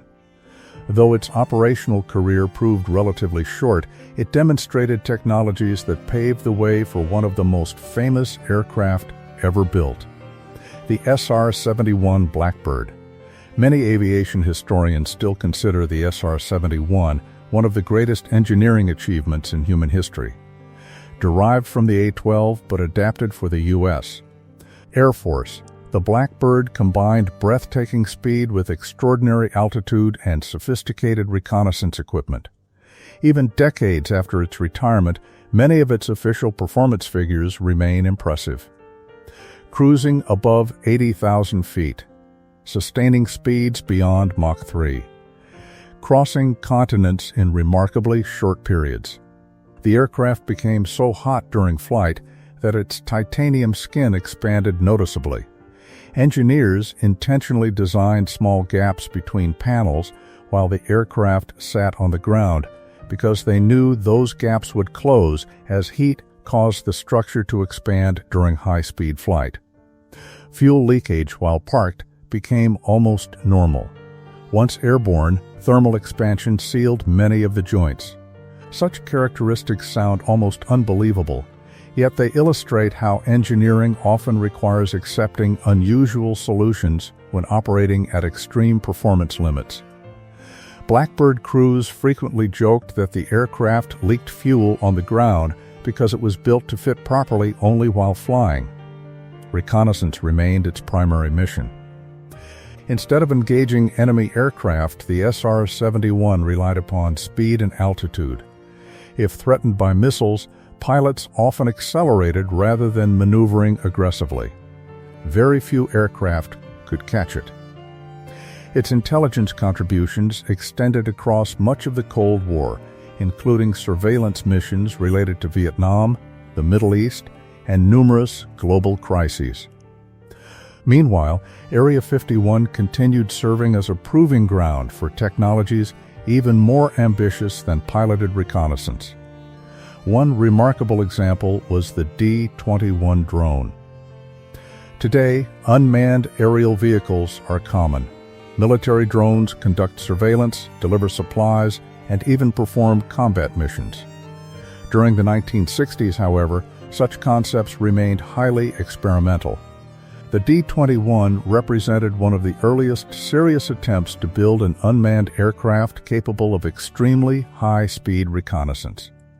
Originally designed for launch from specially modified aircraft, including variants related to the A-12 program, the D-21 could fly autonomously across hostile territory before ejecting its camera film for mid-air recovery. Its mission profile sounds remarkably modern. Launch, navigate automatically, collect intelligence, return critical data without risking a pilot's life. The program ultimately faced significant technical difficulties and never achieved the operational success planners had hoped for. Nevertheless, it anticipated many principles underlying today's autonomous military aircraft. Area 51 had once again become a place where tomorrow's technology appeared decades ahead of its time. Then came perhaps the most revolutionary development of all, the F-117 Nighthawk. Unlike previous aircraft, the F-117 was designed around a completely different philosophy. Instead of flying higher or faster than threats, it sought to avoid detection altogether. This marked the practical birth of operational stealth aviation. Stealth does not make an aircraft literally invisible. Rather, it dramatically reduces the likelihood of detection by radar. Engineers accomplish this through several complementary techniques. The aircraft's distinctive angular surfaces reflected radar waves away from their source instead of back toward receiving antennas. Radar-absorbing materials further weakened returning signals. Engine placement reduced infrared signatures. Weapons remained hidden inside internal bays rather than hanging beneath the wings. Every design choice served one purpose: reduce detectability. The resulting aircraft looked almost alien. Its sharp, faceted surfaces bore little resemblance to the smooth curves traditionally associated with aviation. Many people who glimpsed test flights during the late 1970s and early 1980s understandably concluded they had witnessed something impossible. Seen only briefly at night against the desert sky, illuminated by unusual lighting conditions, the aircraft's appearance fueled countless reports of mysterious flying objects. Yet behind its unusual appearance lay mathematics rather than extraterrestrial technology. Powerful computer calculations determined which surface angles minimized radar reflections. Advances in computing made designs possible that earlier generations of engineers could scarcely have analyzed. The F-117 eventually demonstrated its effectiveness during conflicts including Operation Just Cause in Panama and the Gulf War of 1991, where it struck heavily defended targets while suffering remarkably few losses. Its success permanently altered military aviation. Nearly every major military power subsequently invested heavily in stealth research. Looking back across these aircraft reveals something remarkable. Each solved a different problem. The U-2 answered the question, how can we fly higher? The A-12 asked, how can we fly faster? The SR-71 proved, how can we combine altitude, speed, and endurance? The D-21 explored, can dangerous reconnaissance missions be flown without a pilot? The F-117 fundamentally changed the question itself. What if the enemy never sees us at all? Together, these aircraft transformed military intelligence, influenced global diplomacy, and helped shape some of the most consequential events of the Cold War. They also explain much of Area 51's enduring mystery. Imagine living near the Nevada desert during the 1960s or 1980s. One evening, you look toward the horizon and briefly see a dark object moving faster than anything you've ever witnessed. It climbs to astonishing altitude. Its shape resembles no aircraft pictured in newspapers. Moments later, it disappears. The next day, government officials refused to discuss military activities in the region. What conclusion would you reach? For many people, the answer was simple. They believed they had seen something beyond ordinary human technology. In one sense, they were absolutely right. They had. The difference was that the technology came not from another world, but from some of the most brilliant engineers of their generation, working behind the guarded gates of a secret facility in the Nevada desert. The aircraft that changed history had also, quite unintentionally, created one of history's greatest modern legends. By the late 1950s, something unusual was happening across the United States. People from different walks of life, farmers, airline pilots, police officers, military personnel, and ordinary citizens were reporting strange objects in the sky. Newspapers carried stories about mysterious lights moving at impossible speeds. Local radio stations interviewed eyewitnesses who insisted they had seen aircraft unlike anything they had ever encountered. Telephone lines at military bases occasionally lit up with calls from concerned residents asking the same question. What was flying overhead? For many people, there seemed to be only one reasonable explanation. They believed they had witnessed unidentified flying objects. Today, when we hear the term UFO, many people immediately think of alien spacecraft. But historically, the phrase meant something much simpler. A UFO was exactly what its name described, an unidentified flying object. It referred to anything seen in the sky that the observer could not immediately identify. The label itself did not imply extraterrestrial origins. It merely acknowledged uncertainty. That distinction is important because much of the mythology surrounding Area 51 grew from a misunderstanding of what the word actually meant. An unidentified object is not necessarily an extraordinary object. It is simply an object that has not yet been identified. Imagine driving home one evening as the sun sets. Far above the horizon, you notice a bright point of light moving silently across the sky. It doesn't blink like an airliner. It appears brighter than the surrounding stars. It changes color slightly as it moves, then gradually fades from view. If you don't know that you've just seen the International Space Station reflecting sunlight, the experience might feel mysterious. The object is real. Your observation is real, but your explanation may not be. This difference between observation and interpretation lies at the heart of nearly every UFO investigation. People often observe genuine phenomena. The challenge is determining what those phenomena actually are. During the Cold War, this challenge became extraordinarily complicated because the United States government was deliberately flying aircraft that almost nobody knew existed. The first of these was the U-2. When the U-2 entered testing in the mid-1950s, it routinely flew above 70,000 feet, to modern audiences accustomed to satellites and spacecraft. That altitude may not sound especially remarkable, but in 1955, it was almost unimaginable. Most commercial aircraft of the period cruised below 25,000 feet. Military fighters generally operated far lower than the U-2's maximum altitude. Few civilians had ever seen an aircraft flying anywhere near such heights. This created an unexpected problem. People noticed. Under certain lighting conditions, aircraft at extreme altitude behave differently from aircraft flying closer to Earth. Consider sunset. When the sun disappears below the horizon where you are standing, an aircraft flying much higher may still be illuminated because it remains above Earth's shadow. As a result, observers on the ground may see a brilliant object glowing against a darkening sky long after ordinary aircraft have vanished into darkness. The effect can be startling. A silver aircraft reflecting sunlight at 70,000 feet can appear almost luminous. Its shape becomes difficult to distinguish. Its altitude is nearly impossible to estimate.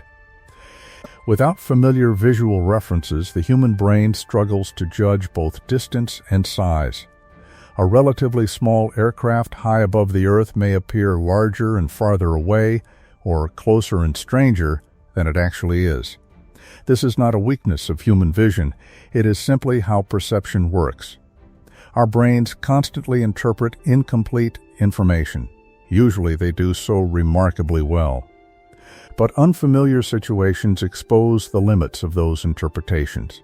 Psychologists have studied this process for decades. Vision is not like recording a video with a camera. A camera simply captures light. The brain actively constructs an understanding of what it believes it is seeing. It combines visual information with previous experience, expectations, memory, and context. Most of the time, this system is extraordinarily effective. You instantly recognize faces, judge distances, and navigate complex environments without consciously thinking about it. Yet when confronted with something completely unfamiliar, the brain searches for the closest available explanation. Suppose someone in 1850 suddenly witnessed a modern passenger jet crossing the sky. They would observe something real. But they would have no mental category into which it fit. Their description would almost certainly differ dramatically from ours because their experience of technology was entirely different. The same principle applied during the Cold War. People were seeing aircraft that had never appeared in newspapers, aviation magazines, or public air shows. They were trying to explain machines that officially did not exist. The government, meanwhile, had no intention of correcting the misunderstanding. Doing so would reveal classified technology. This created one of the greatest unintended feedback loops in modern history. People reported strange aircraft. The government refused to explain. The refusal increased public curiosity. Greater curiosity produced more reports. More reports encouraged additional speculation. Secrecy amplified mystery. Mystery encouraged imagination. Neither side intended to create this cycle, yet together they sustained it for decades. One government document later acknowledged this connection quite openly.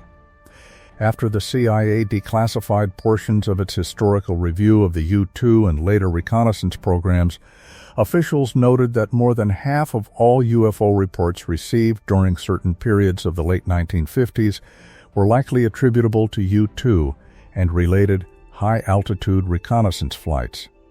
This is one of the most significant documented facts connecting Area 51 and UFO history. Notice what it does, and does not say it does not claim that every UFO report resulted from secret aircraft. It does not dismiss every eyewitness. Instead, it identifies one major source of confusion that historians can verify using flight records and declassified documents. That distinction matters. Good historical investigation rarely deals in absolutes. Some reports have convincing conventional explanations. Others remain unresolved because insufficient evidence exists. An unresolved case, however, is not automatically evidence of extraterrestrial activity. Sometimes it simply means historians lack enough information to reach a confident conclusion. As sightings increased during the 1950s, public pressure mounted for official investigation. The United States Air Force responded by creating several investigative efforts, the most famous of which became Project Blue Book. Established in 1952, Project Blue Book had two primary objectives. First, determine whether reported sightings represented threats to national security. Second, analyze the reports scientifically whenever possible. Over the course of 17 years, investigators examined more than 12,000 UFO reports. The cases varied enormously. Some involved astronomical objects such as Venus, which can appear exceptionally bright under certain atmospheric conditions. Others resulted from weather balloons, aircraft, satellites, meteors, or unusual cloud formations. A number were traced to optical effects caused by temperature inversions, where layers of warm and cool air bend light in unexpected ways. Some reports turned out to be deliberate hoaxes. Others were based on sincere misunderstandings. Many witnesses genuinely believed they had seen extraordinary phenomena. Their honesty was not necessarily in question. Their interpretation was. That difference is essential. An honest witness can still misidentify what they observed. Consider a simple everyday example. Two people witness a traffic accident from opposite sides of an intersection. Both are truthful. Both describe what they saw accurately from their perspective. Yet their accounts differ because each observed different angles, different details, and different moments. Human perception is always limited by viewpoint. The same principle becomes even more significant when observing distant, unfamiliar objects moving rapidly through the sky. Project Blue Book ultimately concluded that the overwhelming majority of reports could be explained through conventional causes. A small percentage remained officially unidentified, largely because investigators lacked sufficient information rather than because extraordinary explanations had been confirmed. This conclusion has sometimes been misunderstood. An unidentified case simply means investigators could not confidently determine what was observed. It does not automatically imply alien spacecraft. Scientists use similar language in many fields. An unidentified fossil does not prove a new species. An unidentified chemical compound does not immediately represent unknown physics. Unidentified means further evidence is needed. Yet, uncertainty has a curious effect on human psychology. We are remarkably uncomfortable with unanswered questions. Throughout history, people have filled gaps in knowledge with stories. Ancient civilizations explained eclipses through mythology long before astronomy provided accurate explanations. Early sailors created legends about sea monsters inhabiting unexplored oceans. Medieval maps sometimes labeled unknown regions with warnings about mysterious creatures. These stories reflected genuine attempts to explain incomplete information. The Cold War produced its own version of this process. Instead of sea monsters, there were advanced flying machines. Instead of unexplored oceans, there was restricted military airspace. Instead of mythical kingdoms, there was Area 51. Another psychological phenomenon also influenced UFO reports: expectation. Imagine attending a magic show. You know the magician intends to perform illusions. As a result, your attention naturally focuses on finding hidden mechanisms and clever techniques. Now imagine hiking through a forest after hearing repeated stories about bears. Every rustling branch suddenly seems more significant. Your expectations shape what captures your attention. During the height of public fascination with flying saucers, newspapers, magazines, radio broadcasts, and later television programs regularly discussed UFO sightings. People became more attentive to unusual events in the sky. Many observations that might previously have gone unnoticed now received careful scrutiny. Psychologists sometimes describe this as selective attention. We naturally notice things that fit ideas already occupying our minds. This doesn't mean people invent experiences. It means experiences become more noticeable once our attention has been directed toward them. Experimental aircraft added another layer of complexity. Unlike commercial airliners, research aircraft often behaved unpredictably. Some climbed unusually steeply. Others accelerated at astonishing rates. Night testing introduced additional confusion. Landing lights, navigation lights, afterburners, and unusual flight paths produced visual effects unfamiliar to ordinary observers. Occasionally, multiple classified projects operated simultaneously. A witness might briefly observe an aircraft unlike any publicly acknowledged design. Unable to identify it, they reported exactly what they believed they had seen. From their perspective, they were telling the truth. Decades later, declassified records have solved some of these mysteries. Flight logs, engineering reports, and project histories reveal that aircraft such as the U-2, A-12, SR-71, and later the F-117 were operating in areas where unusual sightings had been reported. Not every report aligns with known test flights. Many do. This illustrates an important principle of historical research. As new evidence becomes available, explanations improve. History is not static. It evolves as documents are released and new sources emerge. Still, it would be inaccurate to claim that every mystery surrounding Area 51 has been solved. Some reported sightings remain difficult to evaluate because records are incomplete, witnesses disagree, or insufficient evidence survives. Historians are comfortable acknowledging uncertainty. Science is comfortable acknowledging uncertainty. The absence of a complete explanation is not a failure. It is an honest recognition of the limits of available evidence. This approach differs fundamentally from both unquestioning belief and automatic dismissal. A thoughtful investigator asks, what is documented? What is probable? What remains unknown? Each deserves a different level of confidence. When we separate these categories, a clearer picture begins to emerge.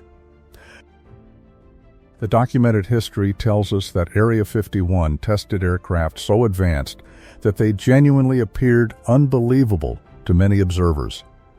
It tells us those aircraft often flew at unusual altitudes, followed secret schedules, and remained officially unacknowledged for years.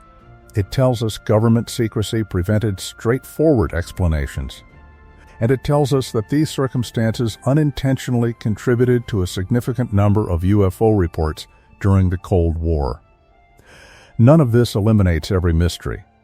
Instead, it reminds us that reality can be far more subtle than either extreme suggests. Not every unidentified object was a secret military aircraft. Not every unidentified object was an extraterrestrial spacecraft. Some were one. Some were another conventional phenomenon. Some remain unexplained because the evidence is incomplete. The remarkable part of the story is not that people reported strange things. Given the extraordinary technologies being tested in complete secrecy, it would have been surprising if they hadn't. The skies above the Nevada desert had become a stage where the world's most advanced aircraft performed before an audience that was never supposed to know the show was taking place. The result was one of the most enduring mysteries of the 20th century, a mystery shaped as much by human perception and government secrecy as by the extraordinary machines that inspired it. Yet as public curiosity continued to grow, one event far from Nevada would permanently connect Area 51 with a much older and even more extraordinary story: the alleged crash of something that fell from the sky near a small town in New Mexico called Roswell. By the mid-1980s, Area 51 had already earned a reputation as one of America's most secretive military installations. Aviation enthusiasts suspected that revolutionary aircraft were being tested there. Military historians recognized its importance in the development of reconnaissance technology. Former employees, though careful not to discuss classified details, occasionally hinted that extraordinary engineering projects had taken place in the Nevada desert. Yet outside these circles, Area 51 was still not widely associated with extraterrestrials. That connection emerged gradually. It wasn't the result of a single event or one remarkable discovery.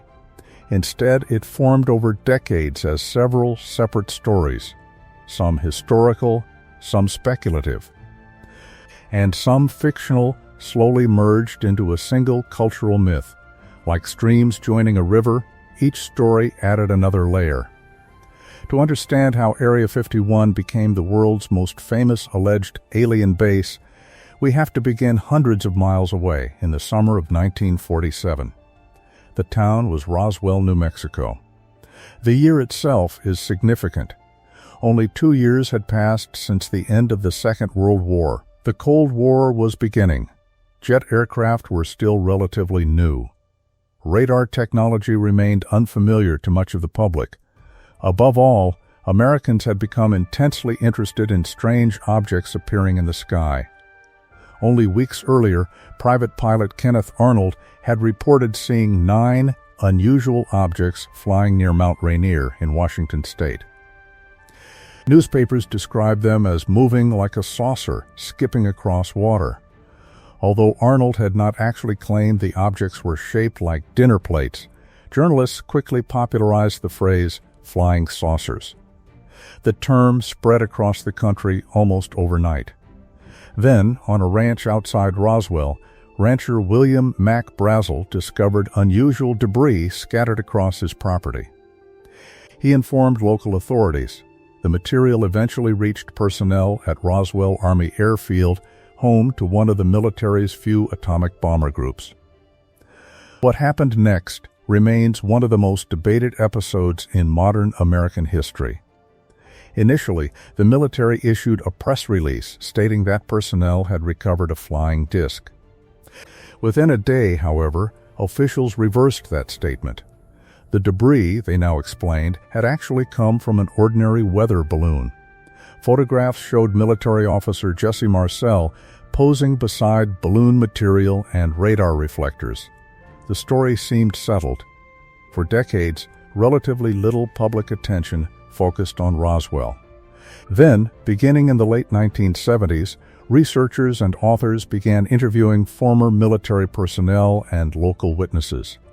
Some claimed the original explanation had concealed a far more extraordinary event.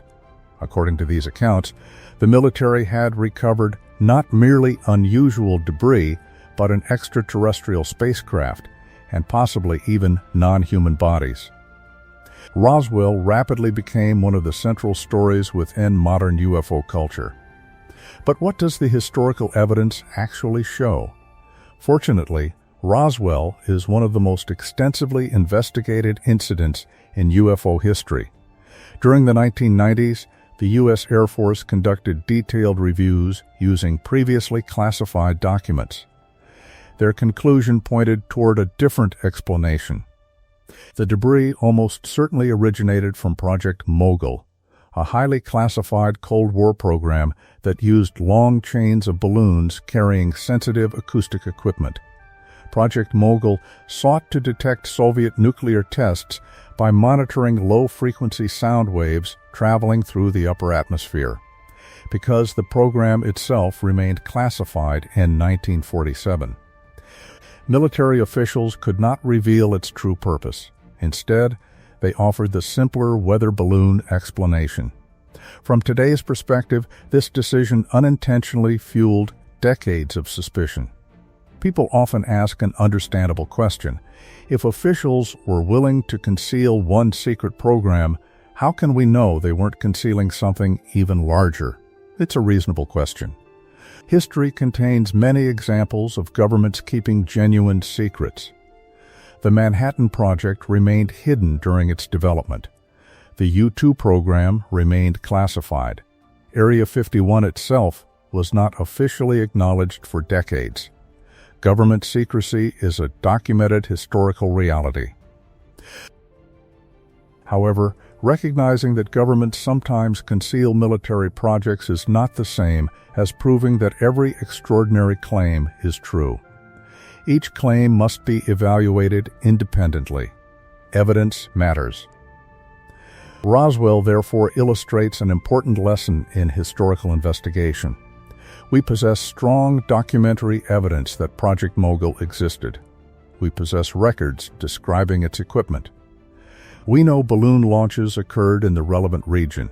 At the same time, no verified physical evidence demonstrating recovered extraterrestrial technology has entered the historical record. Some researchers remain unconvinced by the Project Mogul explanation. Others consider it the most persuasive account available. The debate continues. But historians generally distinguish between documented evidence and interpretations built upon witness testimony decades after the event. As Roswell gained popularity during the 1980s, another extraordinary claim emerged. This one appeared in the form of leaked government documents. They became known as the Majestic 12 Papers, often shortened to MJ-12. According to these documents, President Harry Truman had allegedly established a secret committee of senior military officers, scientists, and intelligence officials to manage recovered alien technology after the Roswell incident. If genuine, the papers would have represented one of the most important historical discoveries of the 20th century.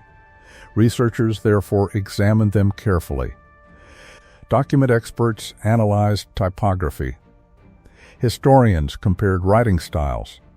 Government archivists reviewed dates, formatting, classification procedures, and administrative details. Numerous inconsistencies gradually appeared. Some terminology did not match official government usage of the period. Certain formatting conventions differed from authentic classified documents. Questions arose regarding the document's origin and chain of custody. Today, the overwhelming consensus among professional historians and document specialists is that the Majestic 12 Papers are not authentic government records. Exactly who created them remains uncertain. Whether they were intended as a hoax, a forgery, or a form of disinformation is still debated. What matters is the evidence. No verified archival source has confirmed the existence of Majestic 12 as described in those documents. Yet even rejected documents can influence popular culture. Once an idea enters public imagination, it often develops a life of its own. Then came the story that permanently connected Area 51 itself with alien technology. The name most closely associated with that transformation is Bob Lazar. In 1989, Lazar appeared in a television interview, initially concealing his identity under the pseudonym Dennis. Later revealing his name publicly, he made astonishing claims. He stated that he had worked at a secret facility called S4, allegedly located near Area 51. According to Lazar, the facility housed multiple extraterrestrial spacecraft undergoing reverse engineering. He described unusual propulsion systems based on gravity rather than conventional engines. He claimed the craft used a then undiscovered element, later associated in public discussions with Element 115, as part of their power source. Lazar's story differed from many earlier UFO accounts. Rather than describing a brief sighting, he presented himself as an insider, someone who had supposedly worked directly on alien technology. Naturally, journalists, investigators, and researchers began examining his claims. Some aspects attracted attention. For example, Lazar correctly described certain security procedures and the existence of flights transporting personnel to classified facilities, details that were not widely discussed publicly at the time. Supporters argue this suggests insider knowledge. Critics respond that portions of this information were already circulating among aviation enthusiasts or could have been obtained through other means. More significant questions concerned Lazar's personal background. He claimed to have studied at institutions including the Massachusetts Institute of Technology and the California Institute of Technology. Investigations by journalists and researchers found no verified academic records confirming degrees from either institution. Employment records also became subjects of dispute. Some evidence places Lazar working at facilities connected to Los Alamos National Laboratory as a contractor during the early 1980s. Whether that employment supports his broader claims remains highly contested.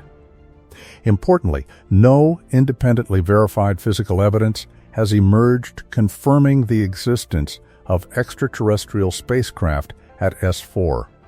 No authenticated documents.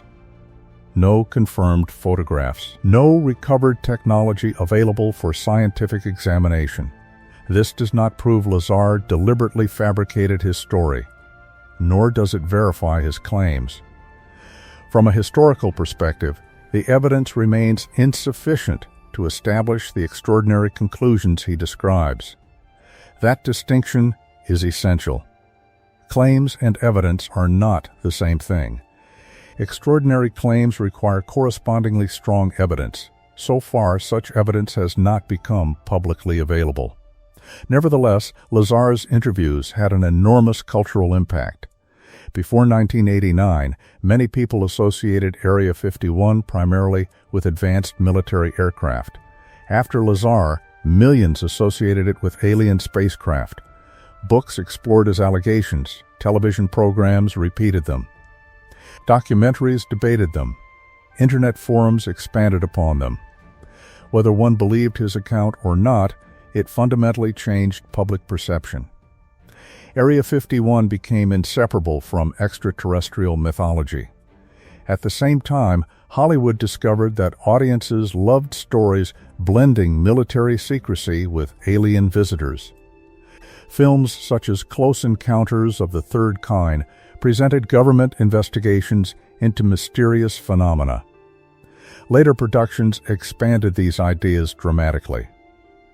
The 1996 blockbuster Independence Day depicted Area 51 as the location where a crashed alien spacecraft and extraterrestrial bodies had been secretly stored for decades. The film reached audiences around the world. Its influence cannot be overstated.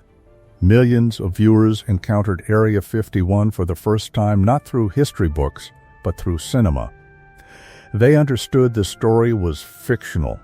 Yet fiction often shapes cultural memory more powerfully than factual documentaries. Television reinforced this trend.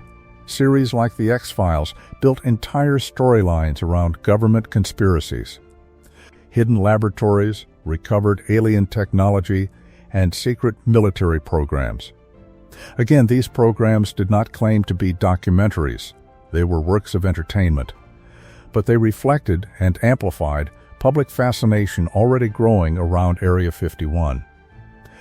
As cable television expanded during the 1990s and early 2000s, documentaries devoted to UFOs became increasingly common. Some approached the subject cautiously, distinguishing between evidence and speculation. Others emphasized dramatic possibilities. Television naturally rewards compelling stories. A mystery attracts viewers more readily than an administrative explanation involving classified reconnaissance programs. This does not necessarily mean producers intended to mislead audiences. Entertainment and historical scholarship simply operate under different priorities. Then came the Internet. For most of human history, stories spread slowly. A rumor might take months or years to travel across countries. The Internet transformed that process almost overnight. Discussion forums connected enthusiasts worldwide. Websites archived interviews, photographs, and documents. Videos reached millions of viewers within days. Social media later accelerated this process even further. Information became easier to share. So did misinformation. One striking example occurred in 2019. A joke posted online proposed Storm Area 51 with the humorous suggestion that if enough people entered the base simultaneously, they could discover its secrets. The event rapidly went viral. Millions responded online. Although only a relatively small number actually traveled to Nevada, the episode demonstrated something remarkable. Area 51 had evolved far beyond its original military purpose. It had become a global cultural symbol. Few people knew precisely what happened there. Almost everyone recognized its name. Why do these stories endure so powerfully? Psychologists and historians suggest several reasons. First, mystery naturally attracts curiosity. Unanswered questions invite investigation. Second, genuine government secrecy provides fertile ground for speculation. When some information is unquestionably classified, people naturally wonder what else might remain hidden. Third, alien narratives combine some of humanity's oldest questions. Are we alone in the universe? Would governments reveal contact with another civilization? How would such knowledge transform society? These are profound questions independent of Area 51 itself. Finally, stories often become more memorable than documents. A dramatic eyewitness account spreads more easily than an engineering report. A cinematic conspiracy captures imagination more readily than procurement records. This is not unique to UFO culture. History repeatedly shows that compelling narratives frequently outlast careful evidence in popular memory. Yet the distinction remains important. The documented history of Area 51 is already extraordinary. It includes revolutionary aircraft, groundbreaking engineering, Cold War espionage, and technologies decades ahead of their time. These achievements require no embellishment. At the same time, claims involving recovered extraterrestrial spacecraft, secret underground alien laboratories, and reverse-engineered non-human technology remain unsupported by publicly verifiable evidence. Could classified information still exist? Certainly, governments continue to protect sensitive military research. Could future discoveries alter historical understanding? History always allows that possibility. But responsible investigation requires distinguishing between what is known, what is plausible, what is claimed, and what has actually been demonstrated. Area 51's greatest mystery, then, may not be whether alien spacecraft are hidden behind its fences. It may be something even more revealing about ourselves.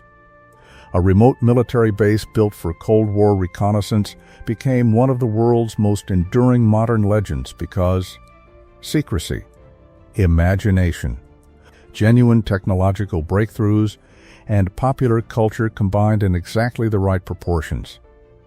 The result was a myth powerful enough to reshape global culture.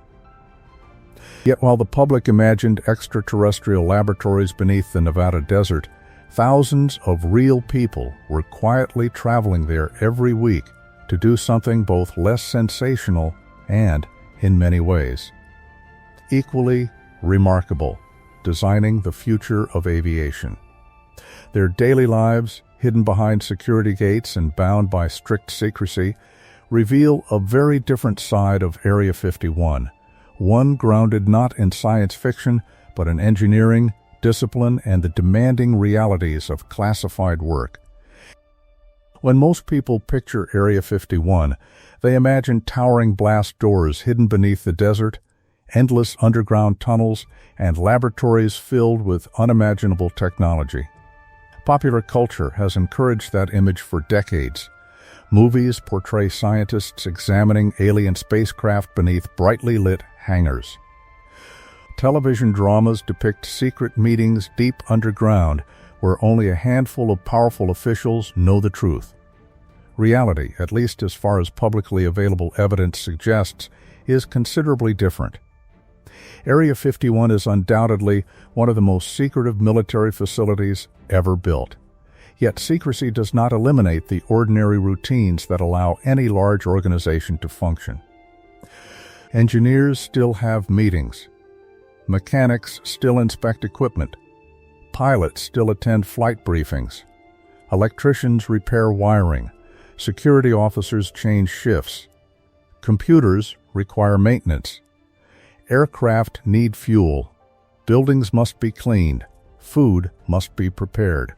Behind every revolutionary aircraft lies an enormous amount of ordinary work. In many ways, that is one of the most fascinating aspects of Area 51. Extraordinary achievements often emerge from thousands of seemingly routine tasks performed with exceptional discipline.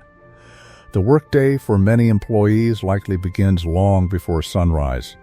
Unlike traditional military bases, Area 51 has never developed into a large residential community. Most personnel do not live on the base itself. Instead, many commute from the Las Vegas area, roughly 130 kilometers away. This raises an obvious question. How do hundreds or even thousands of workers travel each day to one of the most remote military installations in the United States? The answer is surprisingly well known. They fly. One of the most recognizable yet least discussed parts of the Area 51 story is a fleet of unmarked passenger aircraft commonly known as Janet Airlines. At first glance, the aircraft appear almost ordinary. For many years, they have consisted primarily of Boeing 737s and smaller regional jets, painted in a simple white color with a distinctive red stripe running along the fuselage. There are no flashy company logos advertising their purpose. To an observer unfamiliar with their role, they might seem like charter aircraft waiting for passengers. Their destination, however, is anything but ordinary. These aircraft operate from a secure terminal at Harry Reid International Airport in Las Vegas, separated from the main passenger terminals used by commercial airlines.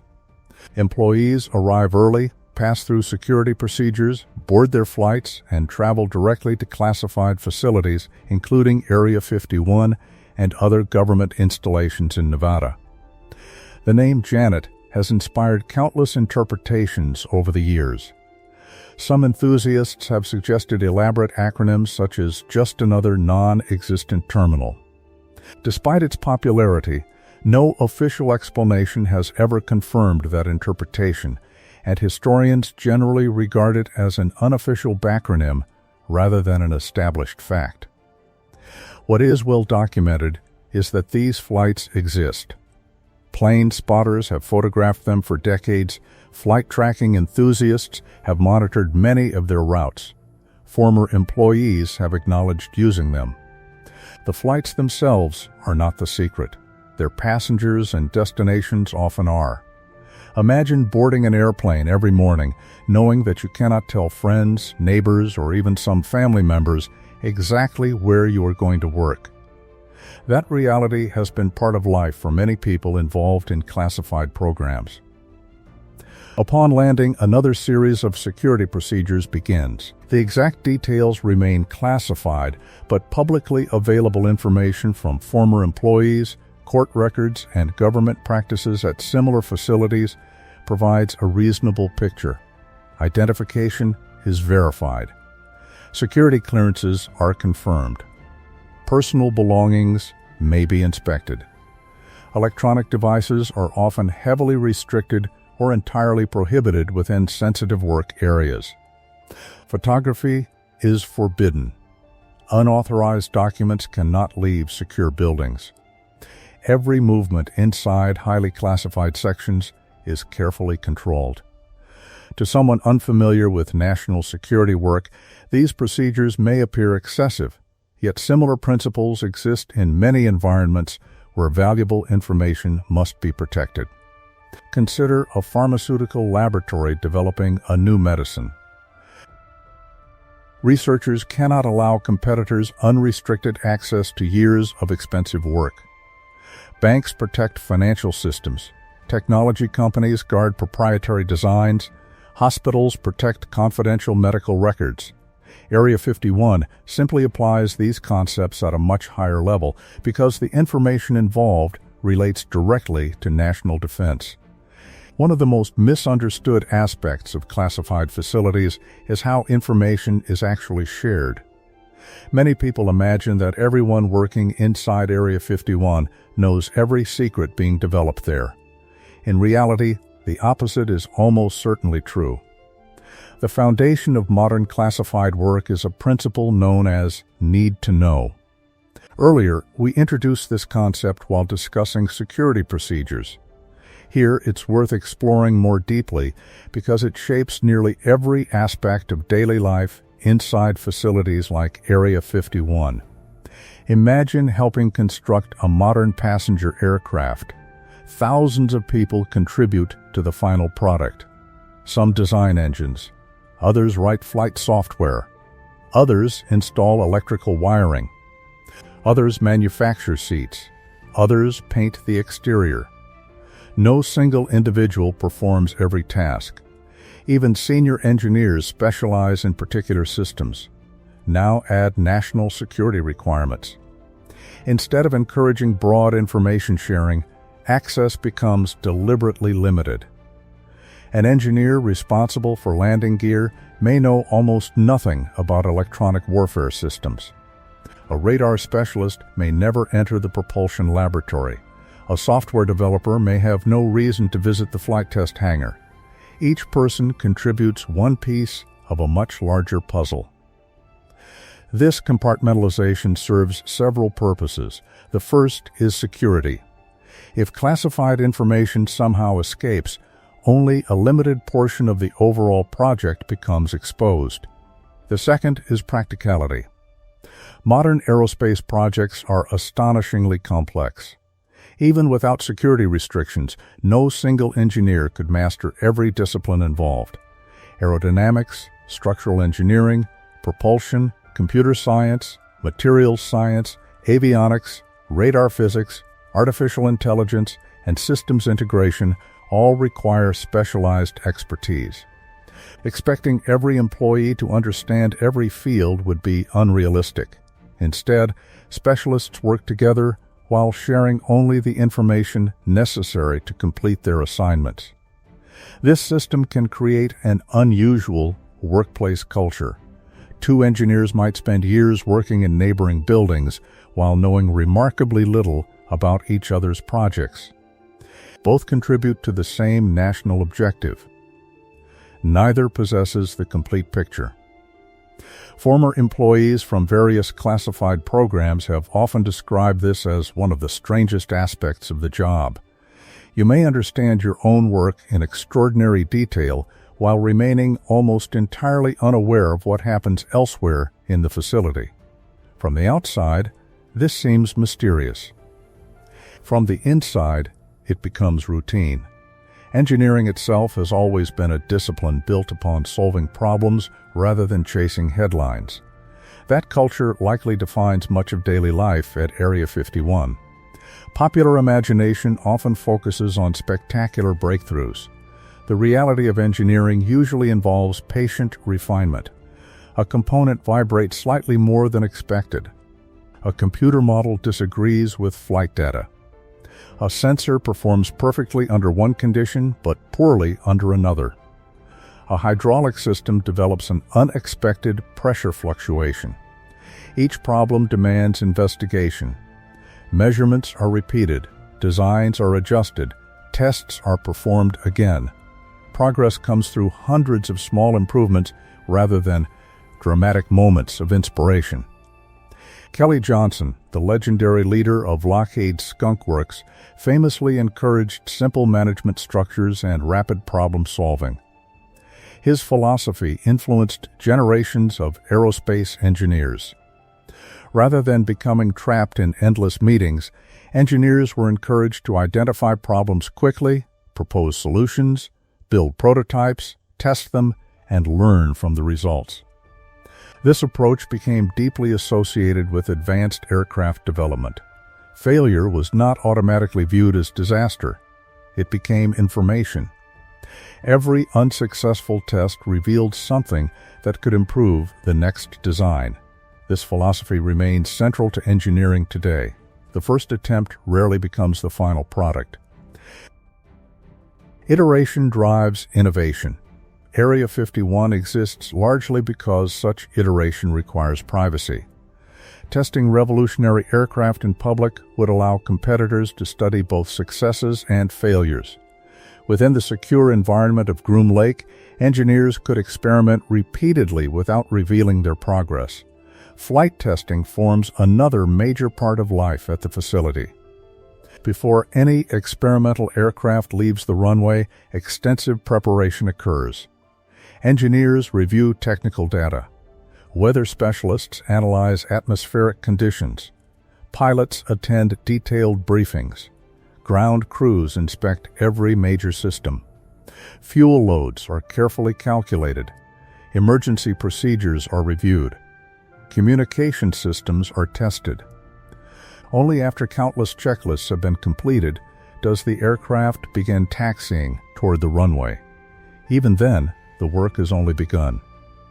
Test pilots occupy a unique place within aviation. Unlike operational military pilots whose mission is to employ established aircraft, test pilots evaluate machines that may never have flown before. They intentionally explore performance limits.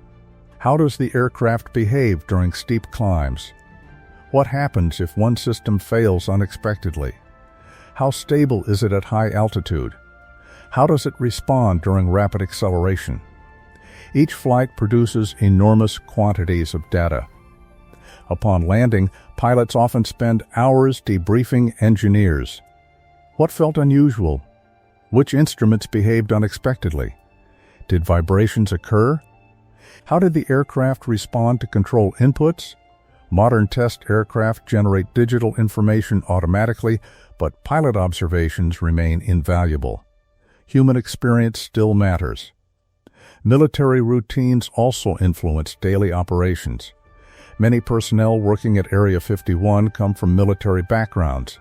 Even civilian engineers often operate within systems shaped by military organization. Schedules are precise. Documentation is meticulous.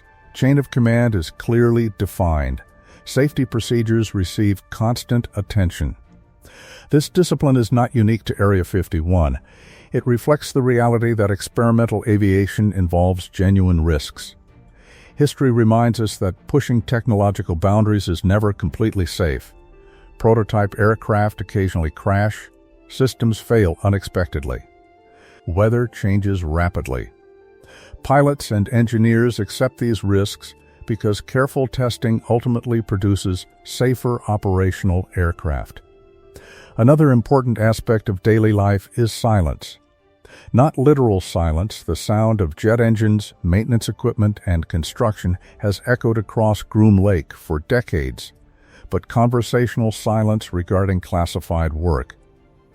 Employees sign legally binding agreements protecting sensitive information. Friends may ask about work. Family members may become curious. The safest response is often simple: "I can't discuss it." Over years or even decades, this becomes habitual. Imagine spending an entire career contributing to projects that you cannot fully describe until long after retirement, if ever. Many former employees have lived exactly that experience. When aircraft like the U-2 SR-71 or F-117 eventually became public knowledge, some engineers could finally discuss work they had performed decades earlier. Others remained unable to speak because later projects were still classified. This delayed recognition creates an unusual relationship with history. Imagine helping build one of the world's most influential aircraft while receiving almost no public credit, because acknowledging your contribution would reveal classified information. Many of the engineers, technicians, mechanics, pilots, mathematicians, computer scientists, and support staff associated with Area 51 have lived precisely that reality. Their achievements often became known only years after the technologies themselves entered public view. Of course, not every employee worked directly on revolutionary aircraft. Like any large facility, Area 51 depends upon people performing countless supporting roles. Medical personnel care for injuries and routine health needs. Firefighters remain prepared for emergencies. Electricians maintain power systems. Information technology specialists support secure computer networks. Food service workers prepare meals. Administrative staff coordinate logistics. Security personnel monitor access. And advanced aerospace facility functions because hundreds of professions operate together. This is another reason why compartmentalization matters. A cook preparing breakfast does not need access to classified engineering reports. A mechanic repairing air conditioning systems does not require knowledge of radar experiments. People receive the information necessary for their responsibilities and no more. Ironically, this structure helps explain why stories about Area 51 vary so dramatically. If one employee worked there for 10 years, another for 20, and a third for 30, each might describe entirely different experiences. None would necessarily be dishonest. Each simply occupied a different piece of a much larger organization. One person remembers transportation logistics. Another recalls aircraft maintenance. Another focuses on security. Another worked with flight instrumentation. Their stories overlap only partially because their knowledge overlapped only partially. This is exactly how the system was designed. From the outside, such limited knowledge sometimes appears suspicious. From the perspective of national security, it is one of the most effective methods ever developed for protecting sensitive technology. The image of Area 51 as a place where everyone knows every secret makes for compelling fiction. The evidence points towards something far more practical. Most employees likely spent their careers mastering a small part of an immensely complex enterprise. They were specialists solving difficult engineering problems, often without seeing the finished picture. And perhaps that is the greatest irony of life inside Area 51. The world's most famous secret base was probably filled not with people uncovering every mystery imaginable, but with professionals focused on highly specific tasks, designing a sensor, improving an engine, analyzing radar data, or testing a new flight system before boarding another unmarked airplane home at the end of the day. Their work remained hidden not because it belonged to another world, but because, In the competitive landscape of the Cold War and beyond, knowledge itself had become one of the most valuable strategic assets a nation could possess. For many people, Area 51 belongs to history. It evokes images of the Cold War, spy planes, secret runways disappearing into the Nevada desert, and engineers working behind locked doors while the world remained unaware of what they were building. But history rarely stands still. The same forces that created Area 51 during the 1950s have never truly disappeared. They have simply evolved. The technologies have changed. The threats have changed. The questions engineers are trying to answer have changed. Yet the basic challenge remains remarkably familiar. How do you develop capabilities that your competitors do not yet possess without revealing those capabilities before they are ready? That question lies at the heart of what are commonly called black projects. The phrase often appears in movies and conspiracy theories, but its real meaning is much less mysterious. A black project is generally a highly classified government research and development program whose existence, details, or objectives are restricted for national security reasons. The project itself is not necessarily illegal or secret from every part of government. Instead, access is tightly limited to authorized officials, military leaders, contractors, and researchers with the appropriate security clearances and a legitimate need to know. Think of it as building a championship race car inside a garage. If your competitors can watch every stage of construction, they learn your designs long before the race begins. If the project remains hidden until completion, the finished vehicle may provide a valuable competitive advantage. Military technology works according to a similar principle, except the stakes involve national security rather than sporting events. Developing advanced technology in secrecy can prevent potential adversaries from creating countermeasures before the system ever enters service. This strategy has shaped military innovation for generations. The Manhattan Project demonstrated it during the Second World War. The U-2 and SR-71 demonstrated it during the Cold War. Today, the same philosophy continues to influence research in entirely new technological fields. One of the most important of these is stealth technology.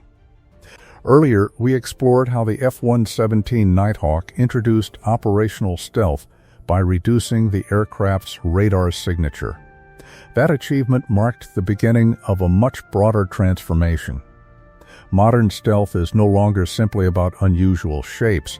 It has become an entire engineering discipline, combining physics, material science, computer modeling, manufacturing, and even chemistry. To understand why, it's helpful to revisit the basic idea behind radar. Imagine shining a flashlight into a mirror. Most of the light reflects directly back toward you.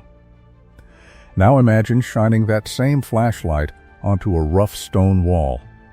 Instead of one bright reflection, the light scatters in many different directions. Radar behaves in a similar way.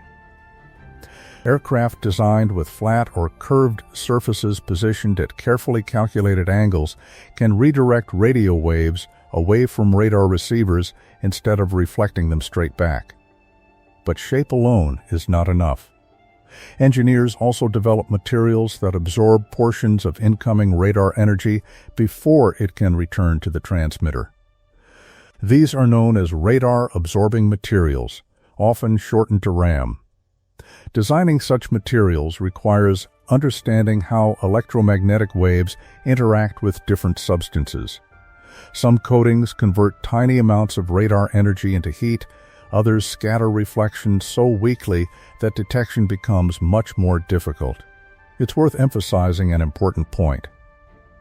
Stealth does not make an aircraft invisible. That is one of the most common misconceptions.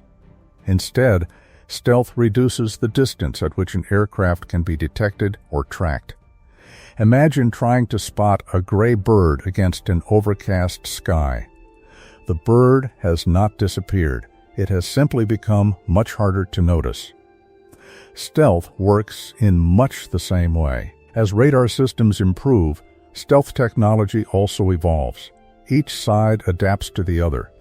Military historians often describe this as an ongoing technological competition rather than a permanent victory for either offense or defense.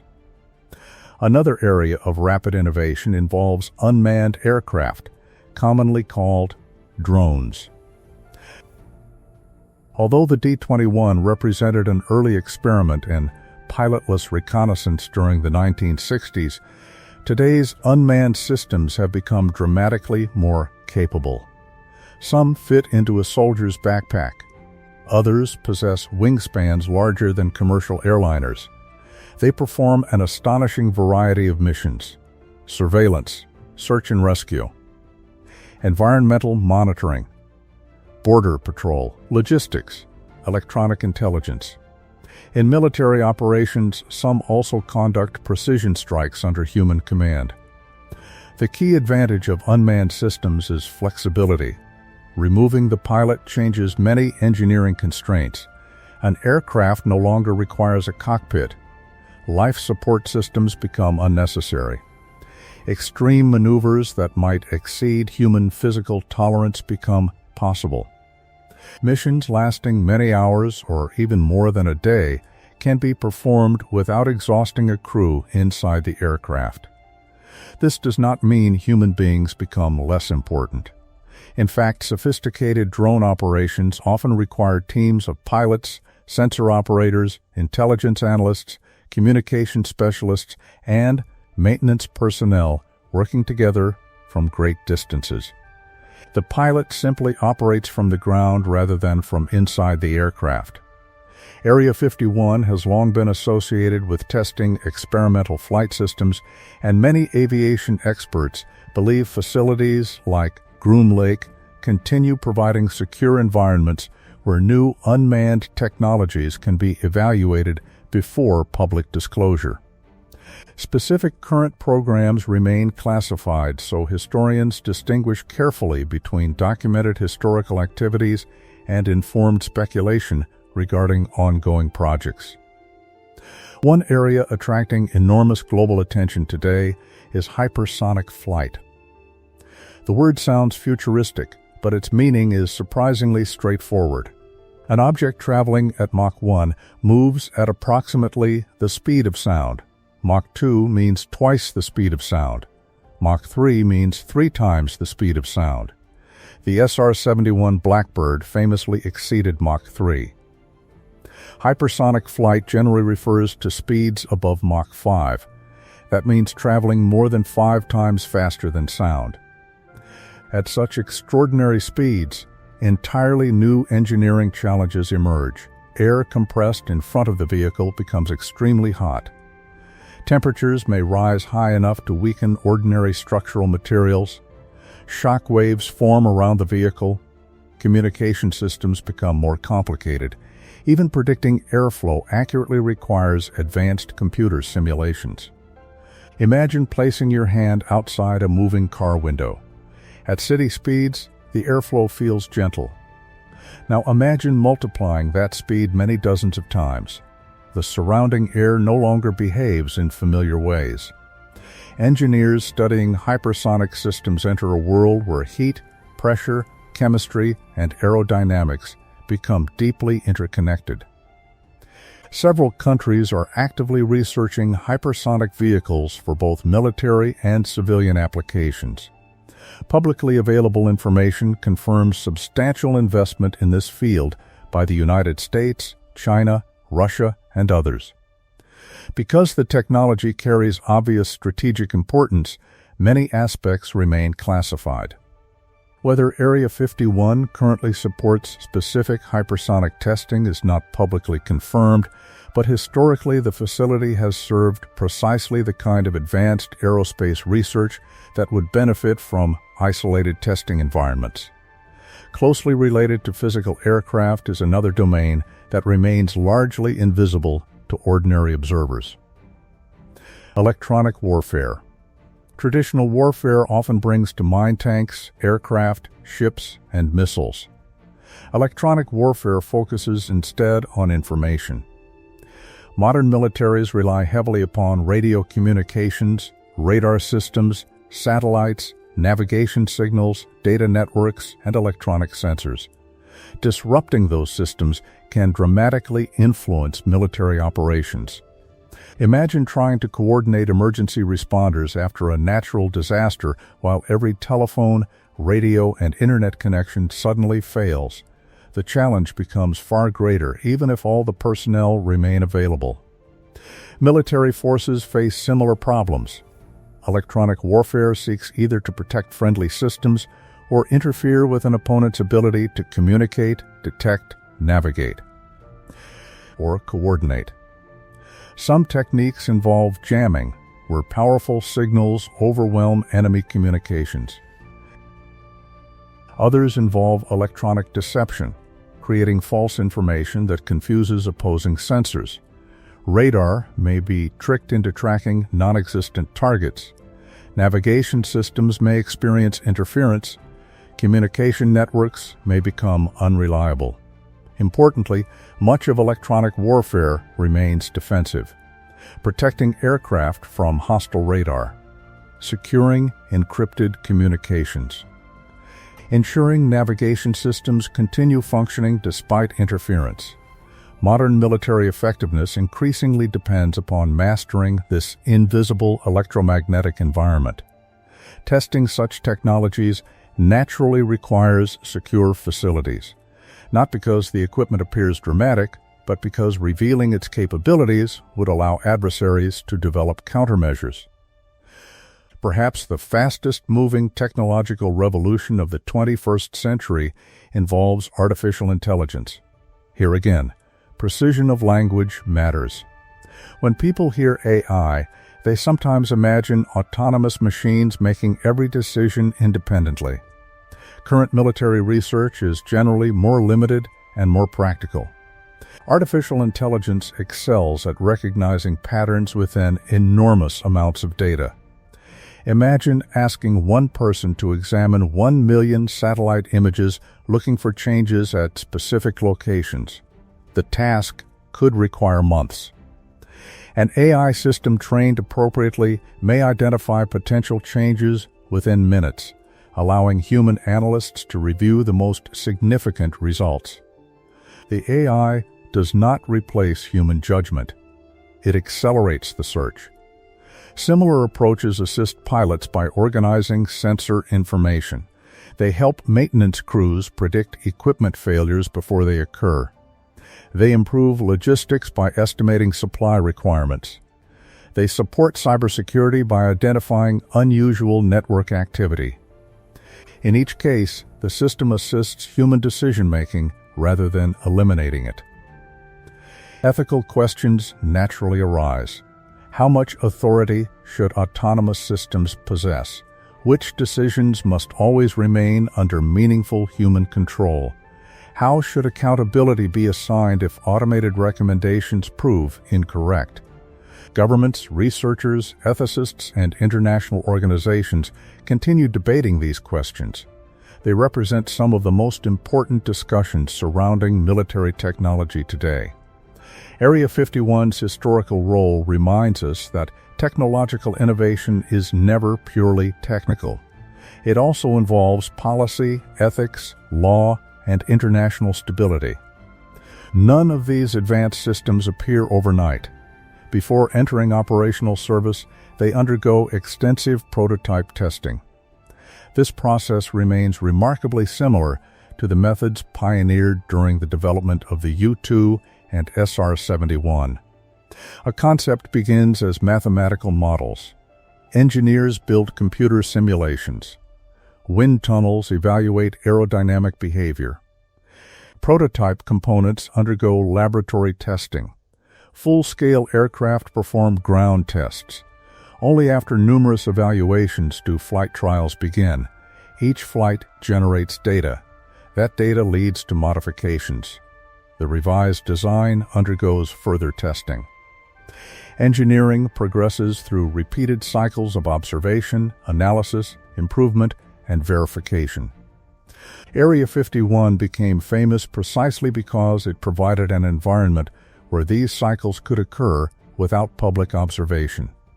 Imagine attempting to develop a revolutionary aircraft while competitors photographed every test flight from nearby highways. Each improvement would immediately become visible.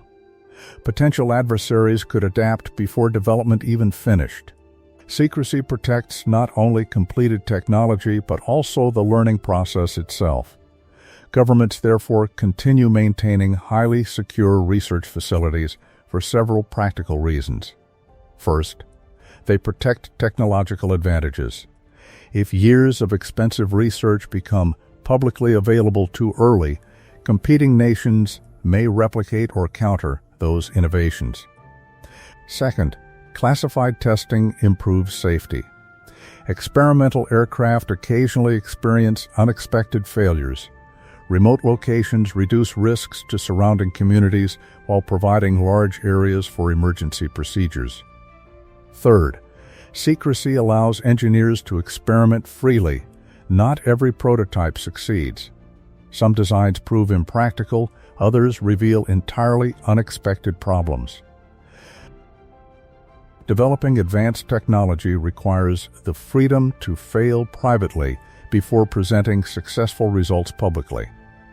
Finally, classified facilities help protect sensitive partnerships. Modern aerospace projects often involve government laboratories, private contractors, universities, and multiple military organizations working together. Managing these collaborations requires carefully controlled access to information. Of course, secrecy also creates challenges. Public oversight becomes more difficult. Citizens naturally ask how classified programs are funded and monitored. Democratic societies therefore attempt to balance secrecy with accountability through selected congressional committees, inspectors general, internal audits, judicial processes where appropriate, and other oversight mechanisms. The details of specific programs may remain classified, but they are not intended to exist entirely outside governmental supervision. This balance is never simple. Too much openness risks exposing important capabilities. Too much secrecy risks reducing transparency and public trust. Finding the appropriate balance has remained a central challenge throughout the history of national security. Looking across the decades, one pattern becomes unmistakable. Every generation believes it has reached the frontier of technology. Then another generation moves that frontier even farther. During the 1950s, flying above 70,000 feet seemed extraordinary. During the 1960s, sustained flight beyond Mach 3 appeared almost unbelievable. During the 1980s, practical stealth aircraft reshaped military aviation. Today, engineers explore autonomous systems, hypersonic flight, advanced electronic warfare, artificial intelligence, and technologies still largely hidden from public view. Some of those innovations may indeed be passing through facilities like Area 51. Others are certainly being developed at research centers across the United States and around the world. The specific locations matter less than the enduring principle. Nations continue investing in secret research because technological surprise has repeatedly influenced history. From radar to jet engines, from reconnaissance aircraft to stealth bombers, breakthroughs often appear suddenly to the public only after years of quiet development behind closed doors. Area 51 stands as perhaps the most famous symbol of that process, not because every rumor surrounding it is true, but because its documented history demonstrates something remarkable. Sometimes the most extraordinary secrets are not hidden because they are unbelievable. They are hidden because they are still unfinished. And only after years of testing, refinement, failure, and persistence do they finally emerge into the daylight, transforming aviation, military strategy, and our understanding of what technology can achieve. By this point in our journey, one pattern has appeared again and again. The history of Area 51 is not simply the history of one isolated military base. It is the history of secrecy itself. Nearly every major event we've explored, the development of the U-2, the creation of the SR-71, the testing of stealth aircraft, the confusion surrounding UFO sightings, and the rise of countless conspiracy theories shares one common thread. Information was deliberately withheld. That naturally leads to an important question. Why? To some people, the answer seems obvious. Governments keep secrets because they have something to hide. Others take the opposite view. Governments keep secrets because national security requires it. Like many historical questions, the reality is more nuanced than either extreme. Governments absolutely do keep secrets. That is a documented historical fact. The more interesting question is which secrets are justified, how they are protected, who oversees them, and when they should eventually become public. Those questions are not unique to the United States. Every major nation keeps classified information. Every military protects sensitive plans. Every intelligence service attempts to conceal its methods. Even organizations outside government, technology companies, pharmaceutical firms, and scientific laboratories protect valuable information while it is still being developed. The underlying principle is surprisingly simple. Some information loses its value once everyone knows it. Imagine a championship football team that publishes every play it intends to run before the game begins. The opposing team would have days to prepare. The element of surprise would disappear. Military strategy works in much the same way, except the consequences are vastly more serious. Knowing where troops will move, how radar systems operate, or what capabilities a new aircraft possesses can influence the outcome of conflicts and, ultimately, the safety of nations. This brings us to one of the most fundamental concepts in military planning: operational security, often shortened to OPSEC. Operational security is not merely about locking documents inside safes. It is the practice of preventing useful information from reaching those who could exploit it. One of the easiest ways to understand OPSEC is through a simple, everyday example. Suppose you're planning a surprise birthday party. If invitations are accidentally left where the guest of honor can read them, the surprise disappears. You haven't revealed every detail of the celebration. You haven't explained the decorations, the menu, or the entertainment. But one small piece of information was enough to undermine the entire plan. Operational security recognizes that tiny details can have enormous consequences. During military operations, even seemingly insignificant information may become valuable when combined with other pieces. A single photograph showing unfamiliar equipment. An employee mentioning travel plans. Construction materials arriving at an unusual location. Individually, these details reveal little. Together, they may expose an entire classified program. Intelligence professionals sometimes refer to this process as assembling a puzzle. No single puzzle piece reveals the complete picture, but enough pieces eventually allow someone to recognize the image. Protecting those individual pieces, therefore, becomes just as important as protecting the finished picture. This principle explains many of the security measures surrounding Area 51. Restricted airspace, compartmentalized work, unmarked transportation, strict photography rules. Individually, each measure may appear excessive. Collectively, they prevent outsiders from assembling an accurate understanding of ongoing projects. Of course, protecting information only addresses one side of the equation. The other side involves gathering information. This is the world of intelligence. When most people hear the word intelligence, they think of spies. Espionage certainly forms part of intelligence work. But intelligence is much broader than that. Its purpose is to reduce uncertainty. Military leaders constantly face questions. What weapons are potential adversaries developing? Where are military forces located? How quickly could they respond during a crisis? What technologies are nearing operational readiness? Reliable answers help governments make informed decisions. Poor information increases the risk of costly mistakes. Throughout history, nations have sought intelligence in countless ways. Diplomats observe political developments. Satellites photograph military facilities. Aircraft conduct reconnaissance. Analysts study publicly available information. Signals intelligence intercepts communications where legally authorized. Human intelligence relies upon people willing to provide information. Each method contributes one part of a much larger picture.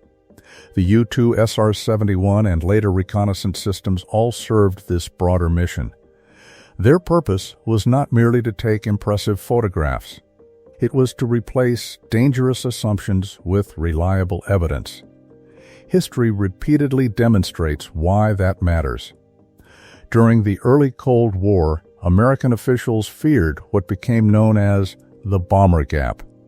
Some policymakers believed the Soviet Union possessed far more long-range bombers than it actually did. Without reliable intelligence, those estimates remained uncertain. Reconnaissance flights eventually provided a clearer picture. In some cases, they revealed that earlier fears had been exaggerated. Accurate intelligence can sometimes reduce tensions rather than increase them because it replaces speculation with observation. Closely connected to intelligence is another discipline known as counterintelligence. If intelligence involves learning about others, counterintelligence focuses on preventing others from learning about you. Imagine two chess players seated across a board. Each studies the other's strategy while attempting to conceal future plans. Military competition often resembles this balance. Governments gather information while simultaneously protecting their own. Counterintelligence includes many familiar practices: background investigations for sensitive positions, security clearances, monitoring attempts to steal classified information, protecting computer networks, identifying foreign espionage efforts, educating employees about information security. Again, none of these practices are unique to one country. They exist wherever valuable information requires protection. The Cold War offers countless examples of why governments invested so heavily in counterintelligence. Both the United States and the Soviet Union devoted enormous resources to espionage. Agents attempted to recruit scientists, diplomatic officials were monitored, communications were intercepted, secret documents changed hands. Entire intelligence organizations expanded dramatically. Popular culture often portrays spies as glamorous individuals driving exotic cars and using elaborate gadgets. The historical reality was usually far less dramatic. Much intelligence work involved patient observation, careful analysis, paperwork, interviews, and years of quiet investigation. The goal was not excitement, it was information. Sometimes a single piece of information altered the course of history. One remarkable example comes not from the Cold War, but from the Second World War. It centers on a machine called Enigma. Enigma was an encryption device used extensively by Nazi Germany to encode military communications. Messages transmitted across radio networks appeared meaningless without the correct settings. To German commanders, Enigma seemed virtually unbreakable.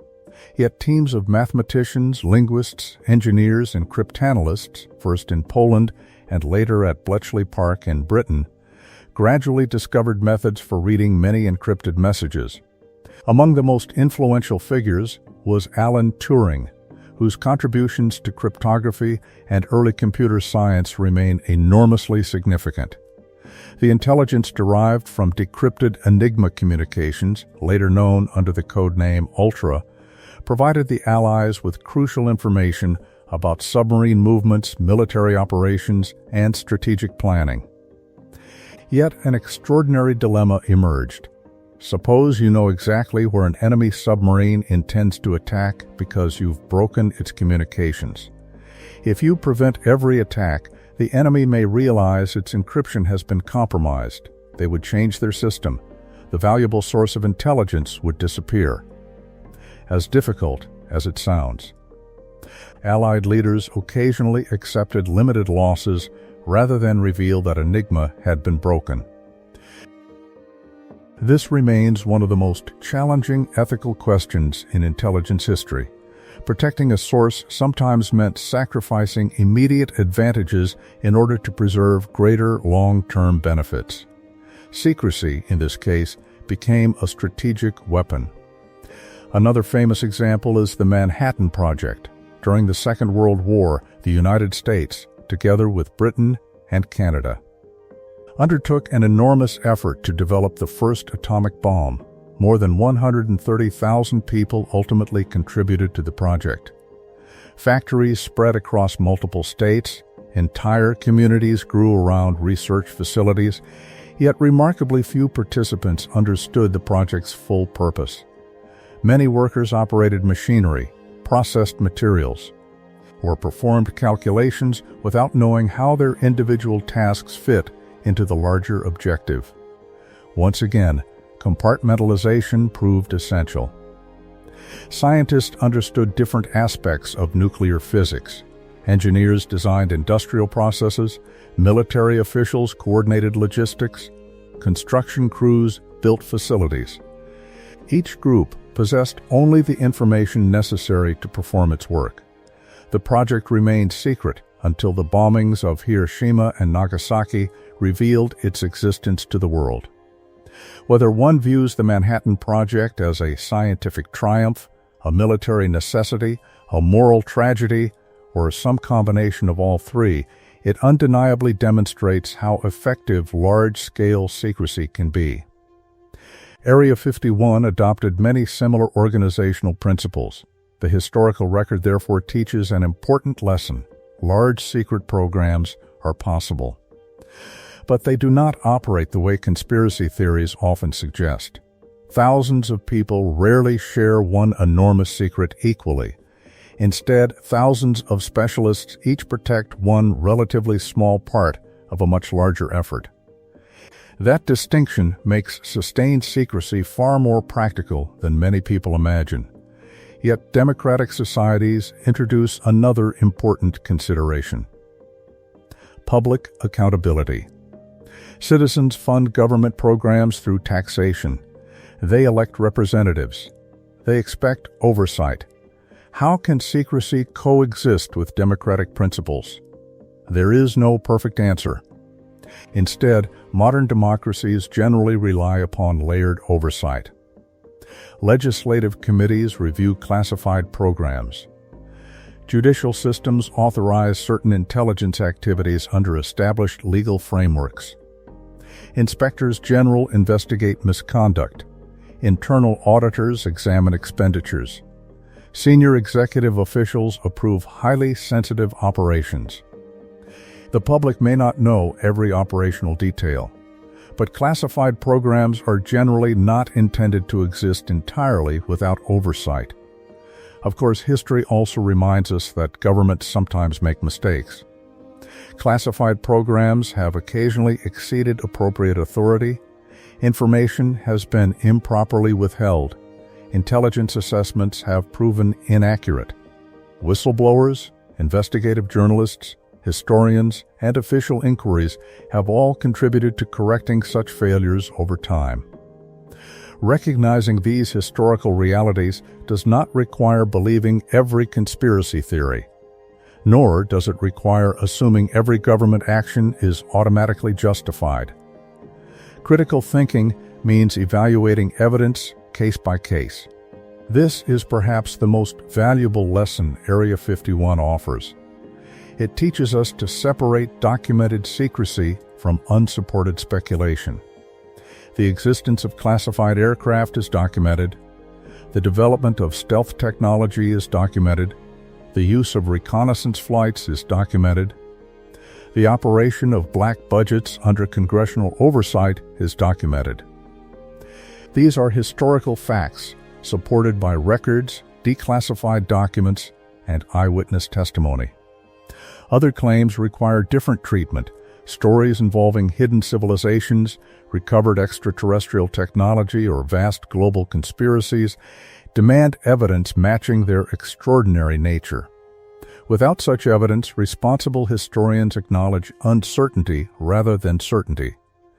This approach may seem less dramatic, but it is ultimately far more satisfying because it allows us to distinguish what history actually demonstrates from what imagination merely suggests. Looking back across the centuries, secrecy has always accompanied major technological revolutions. Gunpowder formulas were guarded, navigation charts were protected. Industrial manufacturing techniques remained confidential. Radar research was classified, nuclear physics became secret, stealth technology followed. Cybersecurity now occupies a similar role. Technology changes. Human behavior changes surprisingly little. People continue protecting information they believe offers strategic advantage. Perhaps the most remarkable realization is this: the true history of secrecy is already fascinating enough. It includes mathematicians quietly defeating encrypted communication, engineers creating aircraft decades ahead of their time, scientists transforming physics into world-changing technologies, analysts interpreting photographs that help prevent catastrophic misunderstandings, pilots flying missions so dangerous that entire governments depended upon their success. None of these stories require hidden aliens or imaginary conspiracies to become extraordinary. They reveal something equally compelling. Behind every famous secret lies not magic, but human ingenuity, disciplined organization, difficult ethical choices, and the constant struggle to balance security with openness. Area 51 is one chapter in that much larger history, a reminder that while secrecy can protect innovation and save lives, it also carries responsibilities. In democratic societies, the greatest challenge is not deciding whether secrets should exist at all, but ensuring that the power to keep them remains accountable to the people in whose name those secrets are held. By now, we've explored two very different versions of Area 51. One is supported by decades of historical evidence. It includes revolutionary aircraft, Cold War espionage, classified research, and some of the most significant engineering achievements in modern aviation. The other exists largely in popular imagination. It tells stories of hidden civilizations, recovered alien spacecraft, secret underground laboratories, and governments concealing world-changing discoveries. These two versions often overlap in public discussion. Sometimes they become almost impossible to separate. That raises a fascinating question, not about Area 51 itself, but about the human mind. Why do conspiracy theories become so convincing? It's tempting to answer this question too quickly.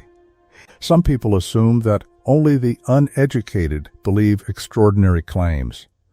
Others conclude that anyone who questions official explanations must possess special insight that everyone else lacks. Psychological research supports neither of those extremes. In fact, one of the most important findings from decades of cognitive science is surprisingly simple. The mental processes that sometimes lead people toward conspiracy theories are the very same processes that usually help us understand the world. The difference lies not in whether our brains search for patterns. They must. The difference lies in when those patterns accurately reflect reality and when they do not. To understand this, imagine walking through a forest. Suddenly, you hear rustling leaves nearby. Your brain reacts instantly. Long before conscious reasoning begins, it asks a simple question: what caused that sound? Perhaps it was the wind. Perhaps it was a deer. Perhaps another person is approaching.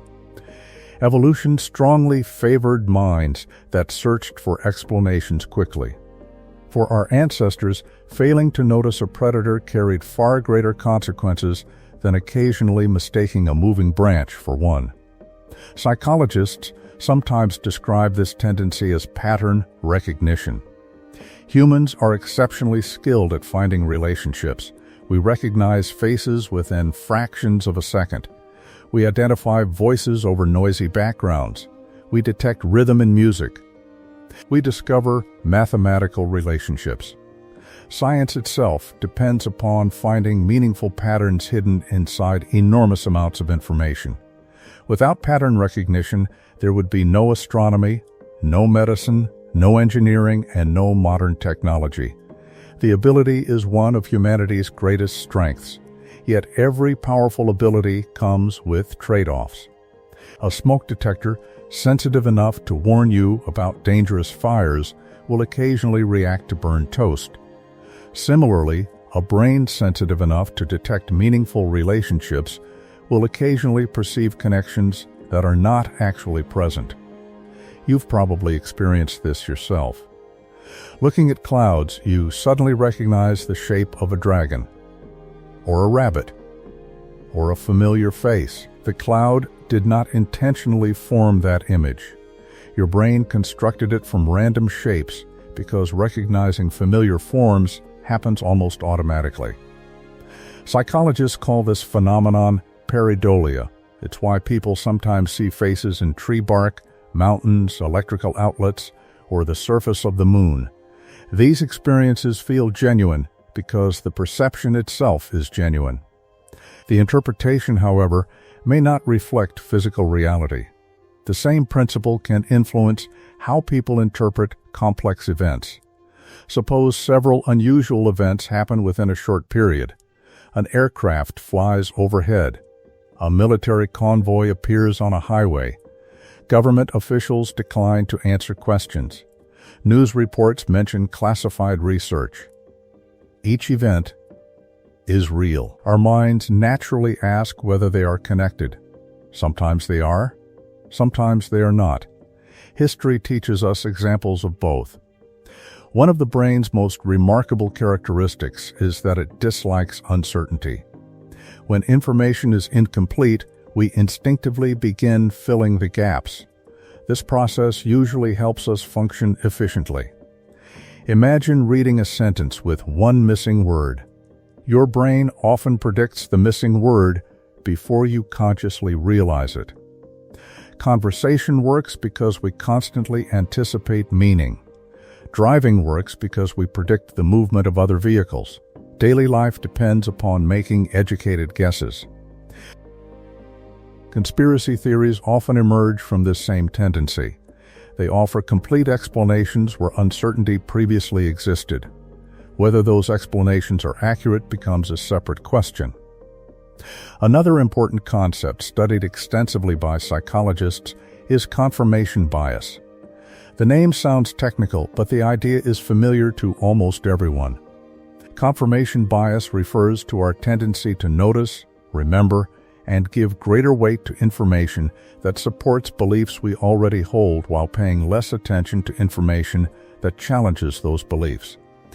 This does not happen because people are dishonest. It happens because human attention is limited. Imagine you're thinking about buying a particular model of car. Suddenly, you begin noticing that same model everywhere. The cars were always there. Your attention simply changed. Or imagine learning a new word. Within days, it seems to appear repeatedly in books, conversations, and advertisements.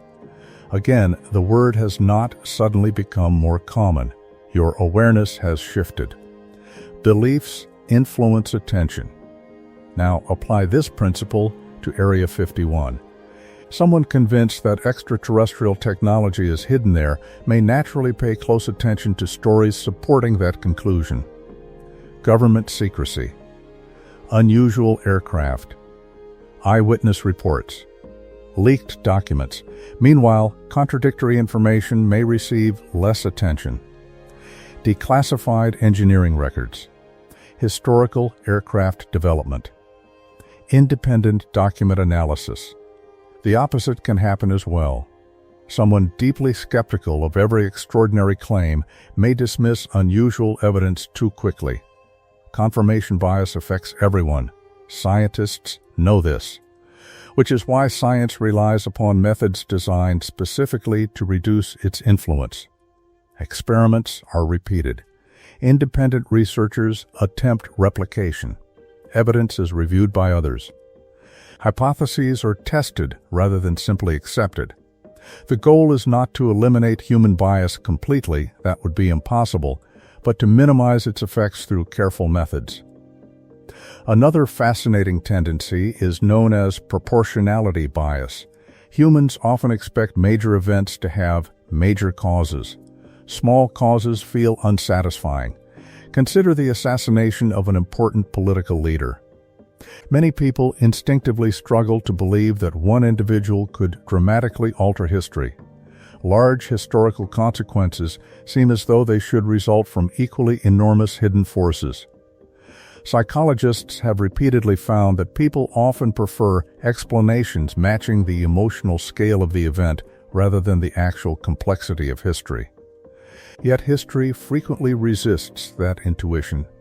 The accidental wrong turn of a driver, a misunderstood diplomatic message, an unexpected storm, a laboratory mistake, a single invention. Small events have repeatedly changed the course of civilizations. The outbreak of the First World War involved enormous political tensions, but it was also triggered by the assassination of Archduke Franz Ferdinand, an event shaped partly by chance encounters and unexpected circumstances. Reality is often less symmetrical than our minds expect. This tendency becomes especially relevant during crises. After shocking events, many people ask, there must be more to the story. Sometimes there is. Sometimes there isn't. Our emotional need for proportion does not necessarily reflect historical reality. Closely related is another phenomenon called the intentionality bias. Human beings naturally assume that important events happen because someone intended them. Again, this tendency usually serves us well. If footprints appear outside your house, assuming a person made them is generally reasonable. If a bridge collapses, investigators rightly ask whether human decisions contributed. Recognizing intention is essential for understanding social life. However, complex systems often produce outcomes that nobody specifically planned. Financial markets fluctuate through millions of independent decisions. Traffic jams emerge even without accidents. Weather systems evolve through physical processes rather than conscious design. History itself often reflects countless interacting causes rather than one hidden mastermind. Conspiracy theories frequently simplify complexity by replacing many small interacting factors with one intentional explanation. This makes confusing events easier to understand. It also makes the world appear more organized than it actually is. Ironically, believing in a powerful hidden group controlling events may sometimes feel psychologically more comforting than accepting that history often contains uncertainty, coincidence, competing interests, and unintended consequences. Another subject receiving enormous attention today is misinformation. Throughout history, false information has always existed.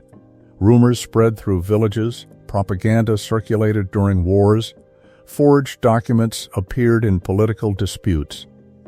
The Internet did not invent misinformation. It transformed its speed and scale. Imagine living in the 19th century. If someone published an inaccurate story, it might require weeks or months to reach another country. Corrections could eventually catch up. Today, information crosses continents in seconds.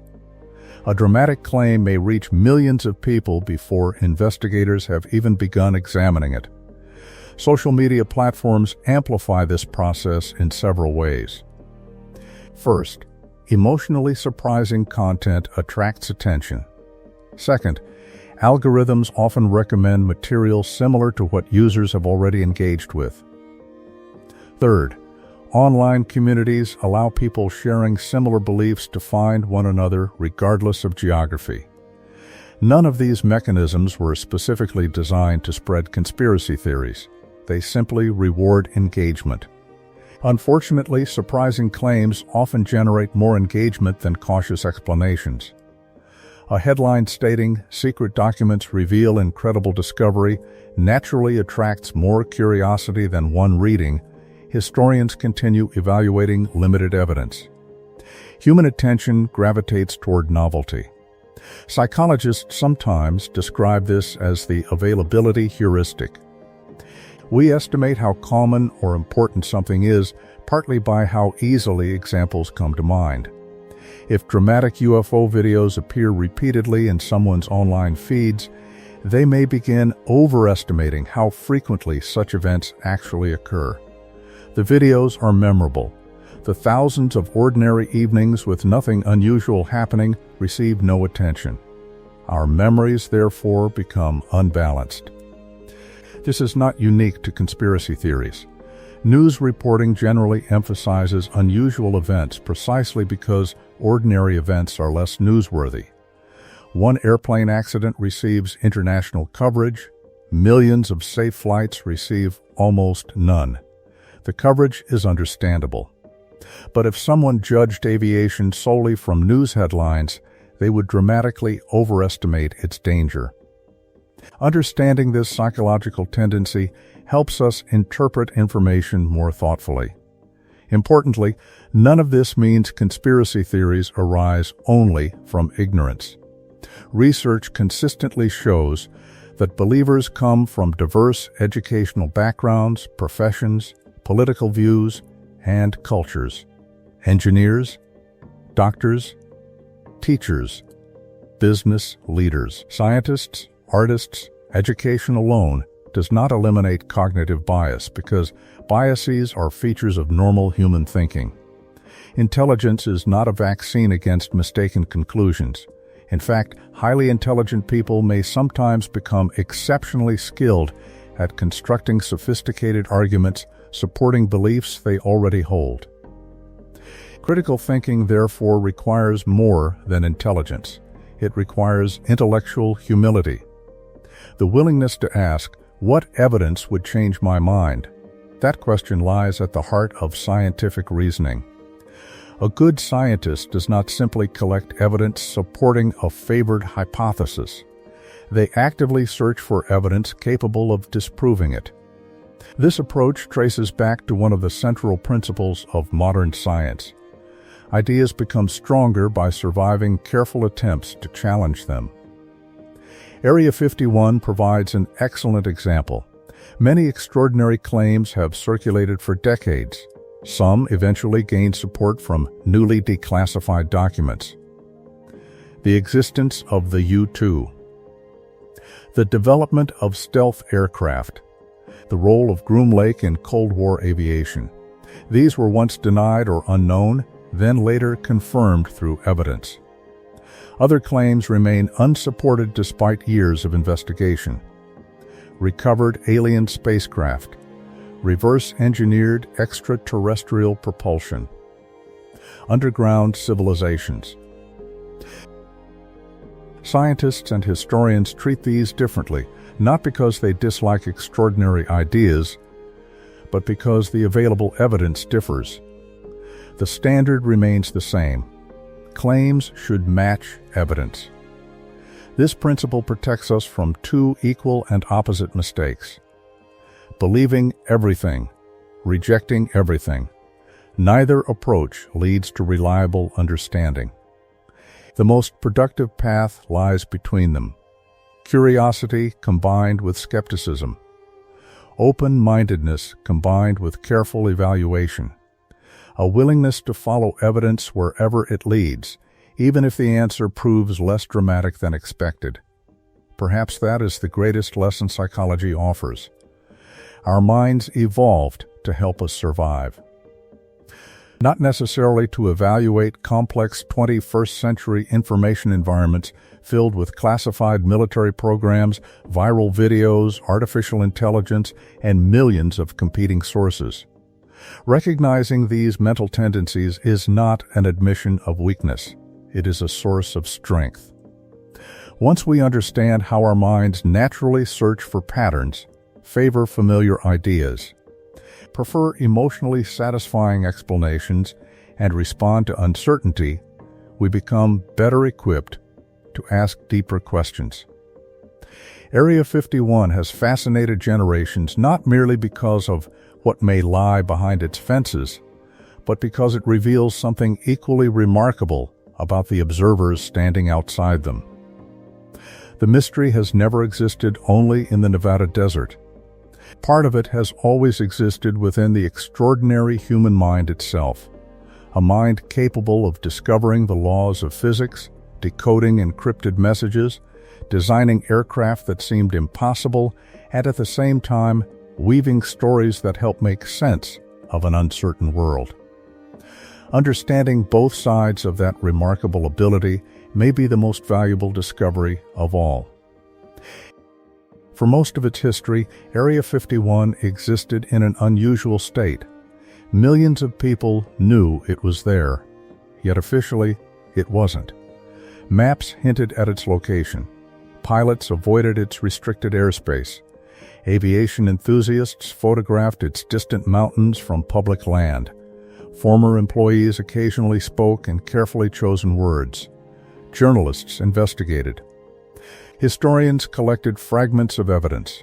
Still, for decades, the United States government largely avoided publicly acknowledging the base itself. This created a fascinating paradox. One of the world's most famous secret facilities had become famous long before it became officially recognized. Then, slowly, the documents began to appear. Not all at once. Not because someone suddenly decided to reveal every secret, but because time changes the value of information. Technologies become outdated. Military advantages eventually fade. Projects are completed. Participants retire. Laws governing government records require periodic review. Piece by piece, a clearer historical picture began to emerge. This chapter is about that picture, not speculation, not rumor, not leaked stories whose origins cannot be verified. Instead, we will focus on something historians value above almost everything else. Documents. Throughout this series, we've repeatedly distinguished between three categories: established facts, reasonable interpretations, unverified claims.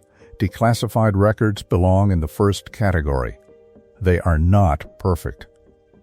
Governments sometimes redact sensitive information. Some documents remain classified, others may never have survived. Yet authenticated records provide the strongest foundation historians possess for reconstructing secret history.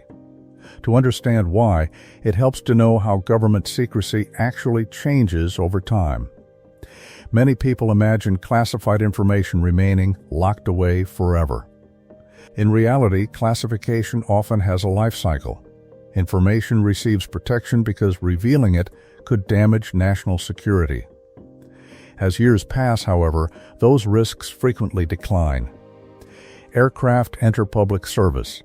Military technologies become obsolete. Former adversaries disappear. Researchers publish technical papers describing once secret concepts. Eventually, governments begin reviewing older records for possible release. The United States follows several legal and administrative processes for this purpose. One of the most influential is the Freedom of Information Act, commonly known as FOIA. Passed in 1966 and strengthened through later amendments, FOIA gives members of the public the right to request access to many federal government records. The law does not guarantee release of every document. Certain categories remain protected: national security information, personal privacy, ongoing law enforcement investigations, confidential commercial information. Several other exemptions also exist. Nevertheless, FOIA has profoundly transformed historical research. Journalists use it. Academic historians rely upon it. Authors request documents. Researchers investigate government decision-making. Sometimes requests succeed completely. Sometimes only portions are released. Sometimes agencies deny requests because the material remains properly classified. Even partial disclosures, however, can significantly improve historical understanding. Imagine reconstructing a giant mosaic. Each newly released document adds another tile. No single piece reveals the complete image. Hundreds or thousands of pieces gradually produce a recognizable picture. That is how much of Area 51's documented history has been assembled. Perhaps the most significant public acknowledgement arrived in 2013.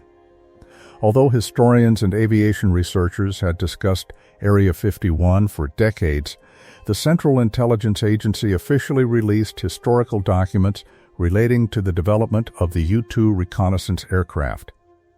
Within those documents appeared something remarkably straightforward: references to the Groom Lake test facility. The documents described why the location had been selected. They discussed early construction. They explained flight testing. Most importantly, they acknowledged the role the facility played in developing the U-2 program. The release did not suddenly expose a hidden base. Everyone already knew the location existed. Instead, it transformed widespread knowledge into official historical confirmation. Sometimes history changes not because new events occur, but because governments formally acknowledge what researchers have already concluded through independent investigation. The U-2 documents offered another valuable insight. They explained something we discussed earlier in this series. During the late 1950s, the aircraft's extraordinary operating altitude unintentionally generated large numbers of UFO reports. At more than 70,000 feet, U-2 aircraft remained illuminated by sunlight long after lower-flying airplanes disappeared into darkness.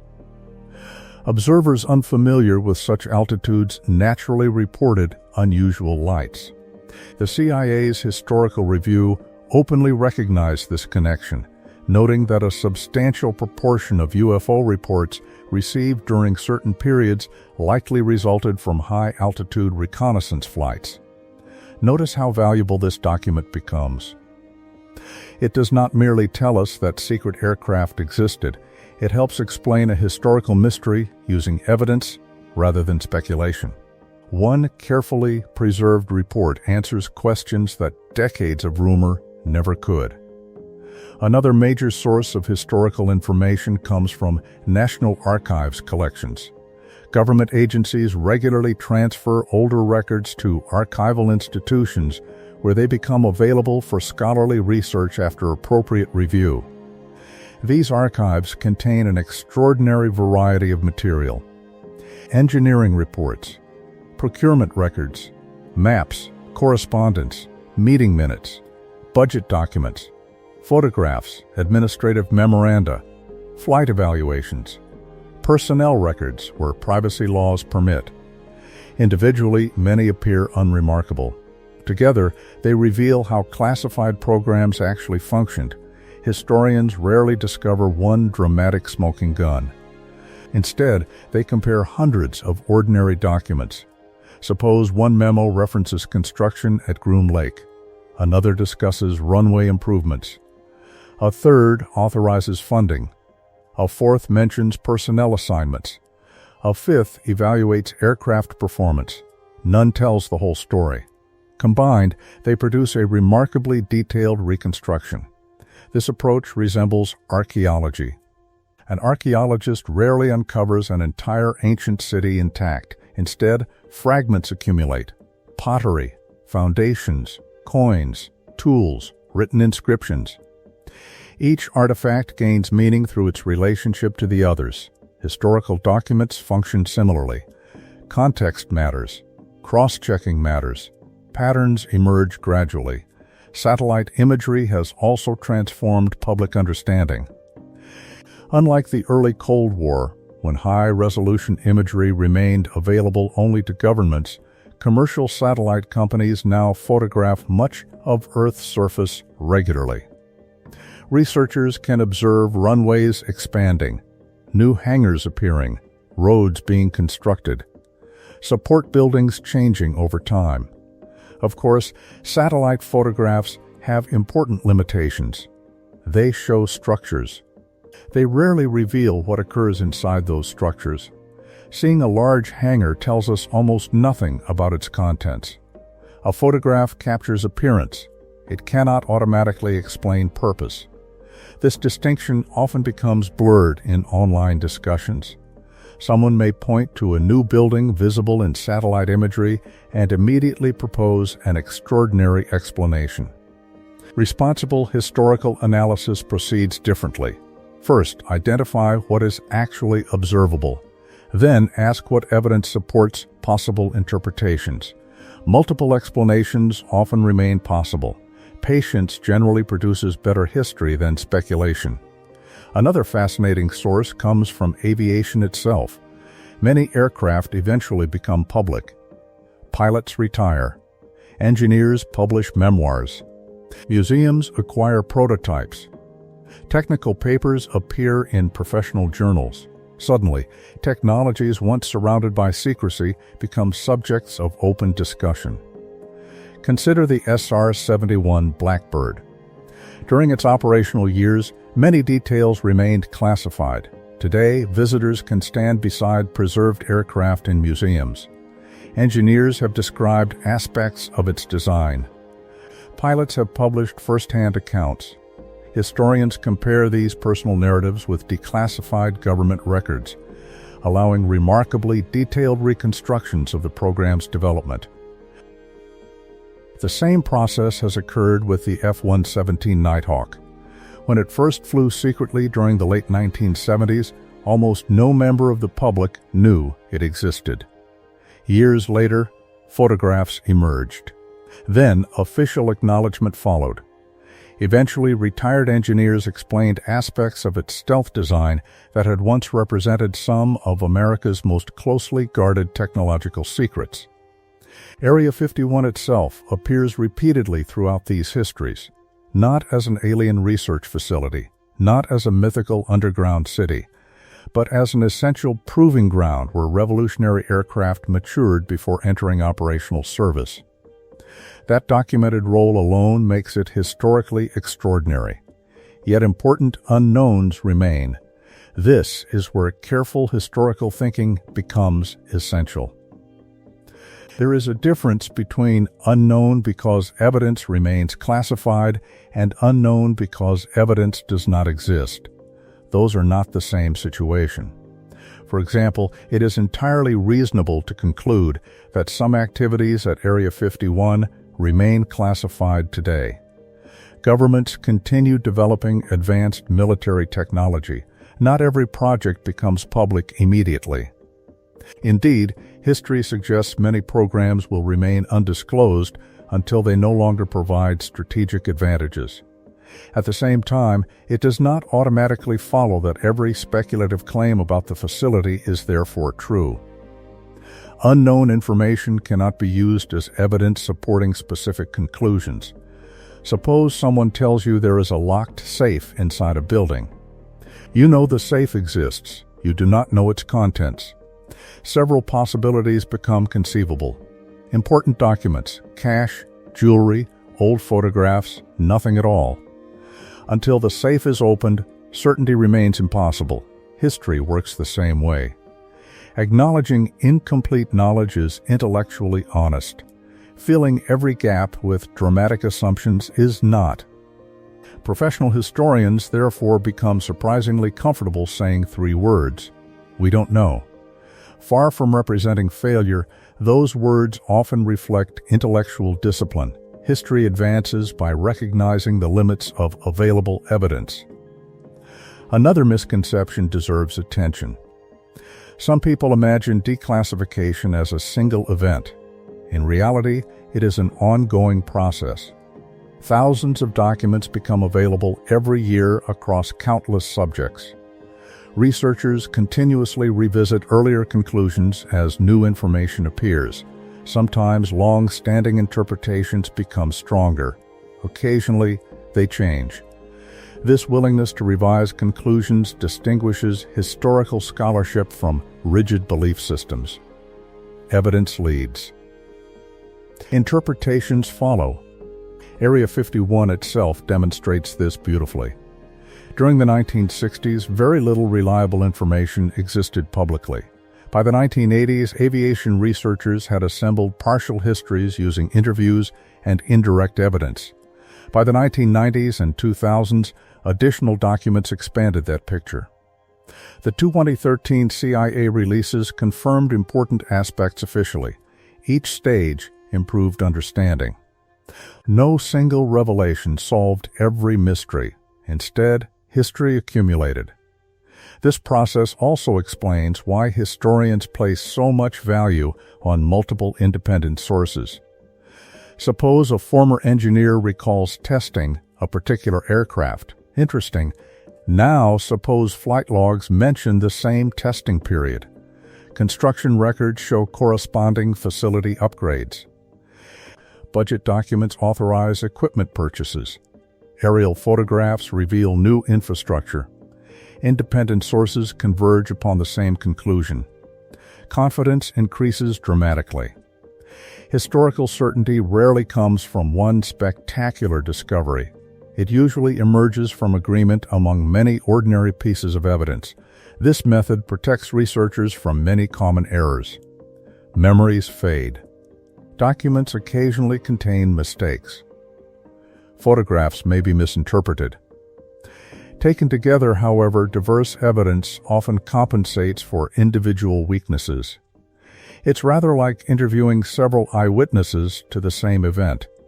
No single account is perfect. Comparing them reveals a more reliable overall picture. One of the most remarkable aspects of Area 51's history is how much has already become public. We know why Groom Lake was selected. We know how the U-2 was developed. We understand the origins of the A-12 and SR-71. We possess extensive information about the F-117. We know that secrecy surrounding these projects contributed to many UFO reports. We know how transportation systems such as Janet Airlines support classified operations. We understand much of the organizational philosophy behind compartmentalized research. These are not guesses. They are conclusions supported by documentary evidence. At the same time, we should expect some modern projects to remain protected. That expectation does not require believing extraordinary rumors. It simply reflects the historical pattern established throughout the 20th century. Nations develop advanced technologies privately before revealing them publicly. Area 51 almost certainly continues participating in aspects of that process. Though the specific details of current programs remain largely classified, in many ways that is exactly what historians would expect. As we reach the end of this exploration, perhaps the most valuable lesson comes not from any single document, but from the method itself. History is rarely reconstructed through dramatic revelations. It is built patiently. One memorandum, one engineering report, one flight log, one satellite image, one interview, one declassified file at a time. Together, these fragments transform legends into history, not by eliminating every mystery, but by steadily replacing speculation with evidence. And in the case of Area 51, that evidence reveals something remarkable. Behind one of the world's greatest modern myths stands a very real story of scientific ambition, technological innovation, and decades of carefully managed secrecy that shaped the course of aviation and the Cold War itself. After traveling through more than 70 years of history, we arrive at the question that has inspired countless books, documentaries, late-night conversations, and internet debates. What is actually happening inside Area 51 today? It is in many ways the most difficult question in this entire series, not because there are no possible answers, but because there are too many, and they do not all deserve equal weight. Some answers are supported by decades of historical evidence. Others are reasonable inferences based on how military research has operated for generations.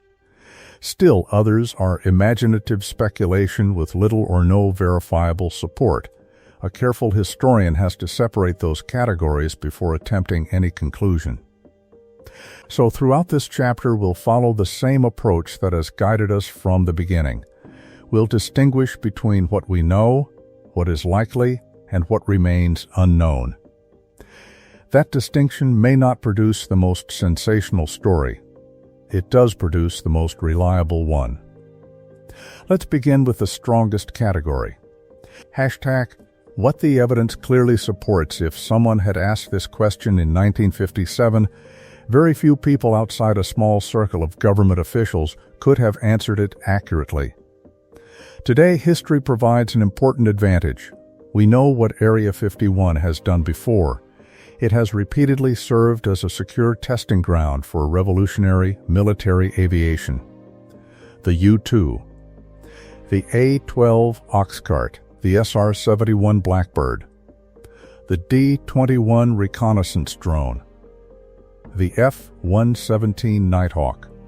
Each of these aircraft represented technologies that were considered highly sensitive during their development. Each required isolated airspace. Each underwent extensive flight testing before becoming operational. Each remained hidden from public knowledge for years. That historical pattern is not speculation. It is documented through declassified records, engineering histories, and government acknowledgments. When historians attempt to understand the present, they often begin by asking a simple question. Has the institution fundamentally changed its purpose? Sometimes the answer is yes. Factories close. Military bases become museums. Research laboratories are converted into office buildings. But there is no evidence suggesting that Area 51 has experienced such a transformation. On the contrary, publicly available satellite imagery shows continued maintenance, infrastructure improvements, runway upgrades, and ongoing activity over many years. The base remains within highly restricted military airspace. Security procedures remain extensive. Transportation systems such as the Janet Airlines flights continue operating. None of those observations reveal exactly what is being tested. They do strongly suggest that the facility continues serving an active role within America's defense research infrastructure. That conclusion rests comfortably within the available evidence.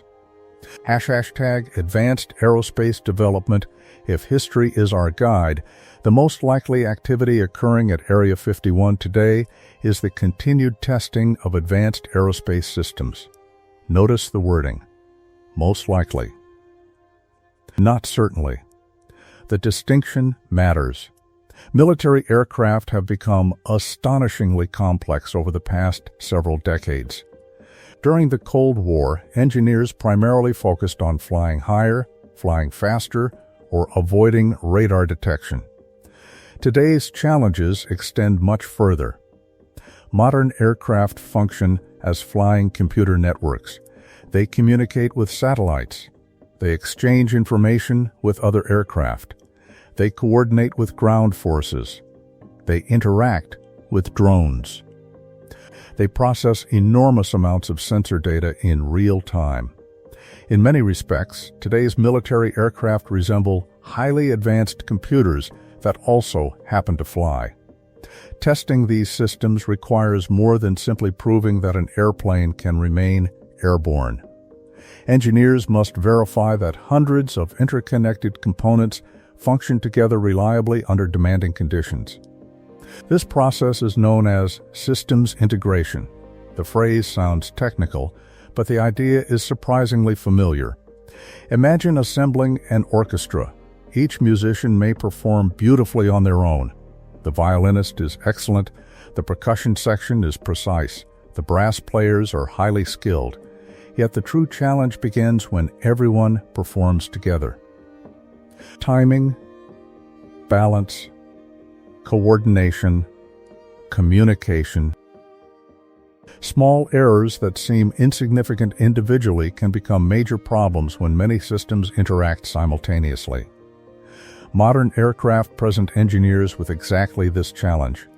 The engine must communicate with flight control computers. Navigation systems exchange information with mission software. Radar integrates with electronic warfare equipment. Sensors provide data to the pilot. Communication systems connect with other aircraft. Weapons interfaces coordinate with targeting computers. If one component behaves unexpectedly, it may affect many others. Testing such integrated systems requires secure environments where engineers can repeatedly evaluate performance without revealing technological capabilities to potential adversaries. Facilities like Area 51 have historically provided precisely that environment. #tag the rise of autonomous systems. Earlier in this series, we explored the remarkable evolution of unmanned aircraft. That story has accelerated dramatically during the 21st century. Modern military planners increasingly recognize that future operations will involve cooperation between crewed aircraft and autonomous systems. Notice another important distinction. Autonomous does not necessarily mean completely independent. Many current systems still operate under meaningful human supervision. Artificial intelligence may assist navigation, identify objects, organize sensor information, or recommend possible actions. Human operators typically remain responsible for critical decisions. Researchers often describe this as human-machine teaming. Imagine an experienced airline pilot working alongside an exceptionally fast assistant capable of monitoring thousands of instrument readings simultaneously. The assistant constantly identifies unusual patterns and suggests areas deserving attention. The pilot still makes the final decisions. The partnership simply improves awareness. Military aviation increasingly explores similar concepts. Future aircraft may coordinate with multiple unmanned systems simultaneously. Some drones may conduct reconnaissance ahead of crewed aircraft. Others could carry additional sensors. Some might perform electronic warfare missions. Others could relay communications across great distances. Testing these complex interactions almost certainly requires secure facilities where new software, communication systems, and operational concepts can mature before entering military service. Whether Area 51 currently supports specific autonomous programs remains classified. The broader trend toward increasingly sophisticated unmanned systems, however, is well established through publicly available defense research and aviation developments. #electronic warfare and the invisible battlefield. One of the most significant changes in modern warfare is that many battles now occur in places human beings cannot directly see.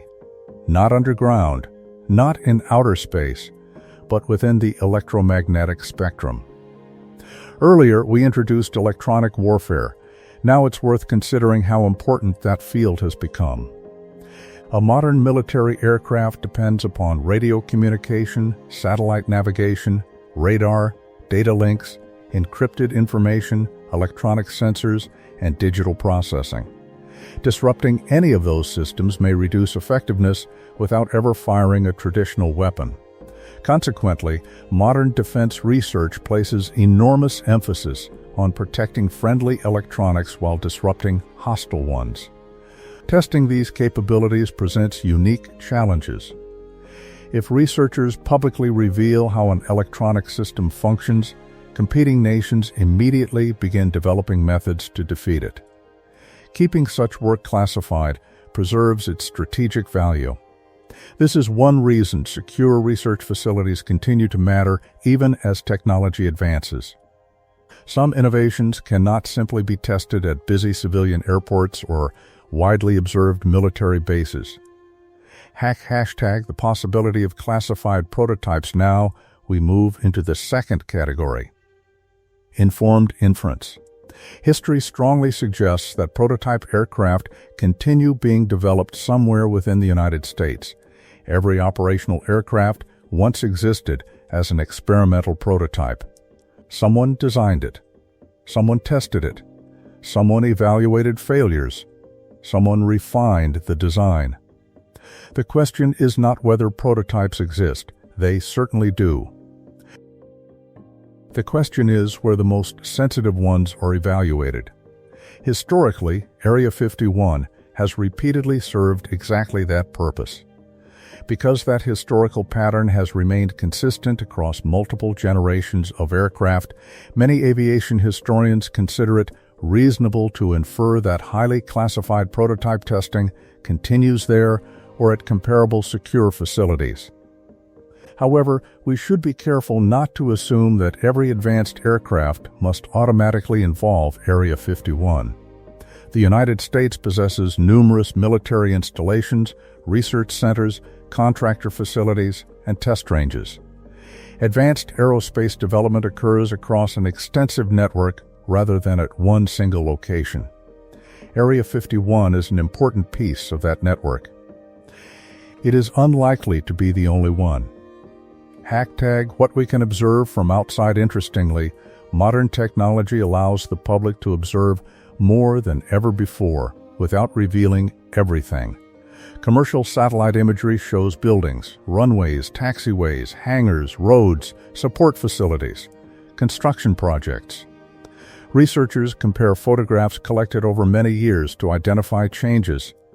Occasionally, unusual aircraft shapes appear briefly in publicly available imagery before disappearing again. Aviation enthusiasts also monitor restricted airspace activity. Plane spotters photograph aircraft from legal public locations.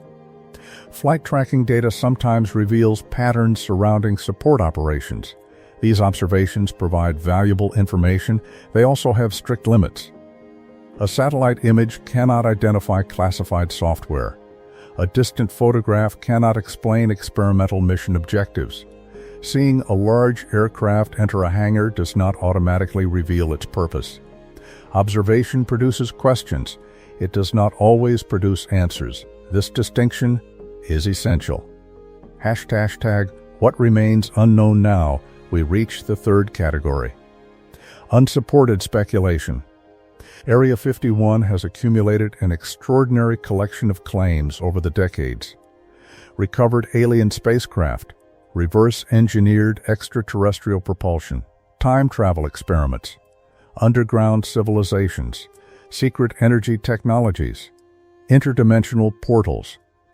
Some stories have become so familiar that many people assume evidence must exist somewhere.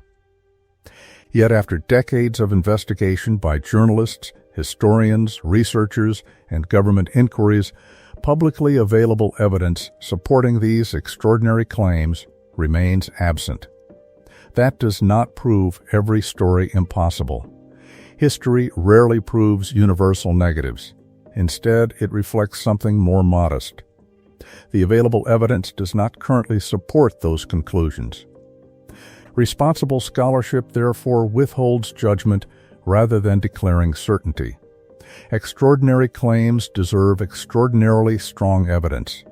This principle applies equally whether the claim involves aliens, revolutionary technology, or historical events. It is the same standard scientists use in laboratories. The same standard historians apply to archives. The same standard journalists seek before publishing major investigations. Evidence determines confidence, not popularity, not repetition, not emotional appeal. Why the unknown will always exist. Some viewers may find this conclusion unsatisfying. After all, wouldn't it be wonderful to know everything happening inside Area 51? Perhaps, but complete transparency would also defeat much of the facility's purpose. Imagine revealing every capability of an experimental defense system before it enters service. Potential adversaries would gain years to prepare countermeasures. Military planners would lose much of the strategic advantage that secrecy provides. This creates an interesting paradox. The continued existence of unknowns is, in some ways, evidence that classified research continues functioning as intended. Not because every mystery conceals something extraordinary, rather because secrecy itself remains an essential feature of national defense. History suggests that many of today's mysteries will eventually become tomorrow's museum exhibits. Future generations may walk around aircraft currently hidden inside secure hangars. Retired engineers may write memoirs. Documents may become declassified. Historians will reconstruct another chapter of aviation history using the same methods we've discussed throughout this series. Then attention will shift toward whatever new technologies have replaced them. The cycle continues. Hashtag a living laboratory looking across the evidence. Perhaps the most accurate description of Area 51 today is surprisingly straightforward.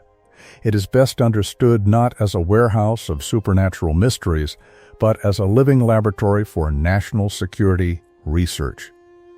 That laboratory almost certainly studies technologies whose details remain classified. Some projects may involve advanced aircraft, others may focus on sensors, communications, electronic warfare, autonomous systems, or capabilities not yet publicly acknowledged. Exactly which projects are active today remains largely outside public knowledge. That uncertainty is real. But uncertainty should not automatically become speculation. One of the central lessons of history is that reality often proves both more ordinary and more remarkable than fiction. Ordinary because breakthroughs emerge through years of engineering, mathematics, testing, and careful problem-solving rather than dramatic cinematic moments. Remarkable because those quiet efforts can transform aviation, military strategy, and global politics for generations. When the U-2 first flew, almost no one imagined it would reshape Cold War intelligence. When the F-117 was tested under Nevada's night skies, few outside the program suspected that stealth technology was about to redefine aerial warfare. History teaches us humility. Today's classified research may someday become another well-documented chapter in aviation history. Or it may evolve in directions no one outside those secure facilities currently imagines. For now, the most honest answer to the question, what really happens inside Area 51 today, is both simple and profound. We know enough to understand its historical purpose. We know enough to recognize the kinds of research such a facility is designed to support. We know enough to distinguish documented facts from unsupported speculation. And we know enough to admit that some answers remain intentionally hidden, not because every mystery conceals something extraordinary, but because the development of advanced national security technology has always depended, at least for a time, on the discipline of secrecy. That balance between knowledge and uncertainty is not a flaw in the historical record. It is, in many ways, the very reason Area 51 continues to fascinate the world. When we first began this journey, we asked a question that has fascinated millions of people around the world. What really happens inside Area 51? At first glance, it seems like a simple question, but over the course of this documentary, it became something much larger. It became a story about war and peace, about science and engineering, about secrecy and democracy, about human imagination. And perhaps most of all, about the remarkable ways people search for truth when complete answers are impossible to obtain. Area 51 occupies a unique place in modern history because it exists at the intersection of two very different worlds. One is the world of documented evidence, the other is the world of speculation. Both began growing at nearly the same moment. During the 1950s, engineers quietly transformed an isolated dry lake in the Nevada desert into one of the most advanced flight testing facilities ever constructed. At the same time, Ordinary Americans occasionally looked into the evening sky and saw aircraft unlike anything they had ever imagined. They reported unusual lights, impossible altitudes, silent shapes, objects that appeared to move beyond the capabilities of known aviation. They were describing real observations. What they lacked was the classified information needed to explain them. That gap between observation and explanation became fertile ground for mystery. History reminds us that human beings are naturally uncomfortable with unanswered questions. When information is missing, our minds begin searching for patterns. Sometimes those patterns lead to remarkable discoveries. Other times, they lead us toward stories that feel satisfying long before they can be verified. Neither response is uniquely modern. People have always tried to explain the unknown. Ancient civilizations looked toward the stars and created myths to describe what they saw. Early navigators filled unexplored oceans with sea monsters. Medieval maps often marked distant regions with warnings about mysterious creatures because knowledge ended where certainty disappeared. The unknown has always invited imagination. Area 51 inherited that tradition in the modern technological age. Instead of mythical beasts, the mysteries became experimental aircraft. Instead of unexplored oceans, the frontier became classified airspace. Instead of hidden kingdoms, people imagined underground laboratories and extraterrestrial visitors. The setting changed. Human curiosity did not. Yet one of the most rewarding discoveries throughout this documentary is that the documented history of Area 51 never needed embellishment. Reality proved astonishing enough on its own. A handful of engineers working in remote desert hangars designed aircraft capable of flying higher than almost anyone believed possible. Pilots crossed continents photographing military installations that satellites had not yet begun to observe. Stealth technology emerged from decades of patient mathematical research and fundamentally changed aerial warfare. New materials, new engines, new electronics, and entirely new ways of thinking about aviation quietly reshaped military history. Much of it happened far from public attention, not because it belonged to another world, because it belonged to the competitive realities of the Cold War. That may be the greatest historical lesson Area 51 offers. Secrecy does not automatically imply conspiracy. Sometimes it reflects strategy. Throughout history, nations have protected valuable knowledge while it remained under development. The formulas for gunpowder, navigation techniques during the Age of Exploration, industrial manufacturing methods, cryptographic systems, radar, nuclear technology, stealth aircraft, cybersecurity, artificial intelligence. Again and again, societies have chosen to conceal innovations until revealing them no longer carried the same strategic risk. Area 51 became one of the most visible symbols of that tradition. At the same time, history also teaches that secrecy deserves careful oversight. Democratic societies depend upon accountability. Governments must sometimes protect information. Citizens also have legitimate reasons to ask how that power is exercised. These two principles are not enemies. They exist in constant tension. Finding the proper balance has challenged every modern democracy, and it will likely continue doing so for generations to come. Perhaps another lesson emerges from the psychology we explored. Critical thinking does not mean believing every official statement without question. Nor does it mean accepting every extraordinary alternative explanation. Real skepticism travels a narrower path. It asks difficult questions. It evaluates evidence carefully.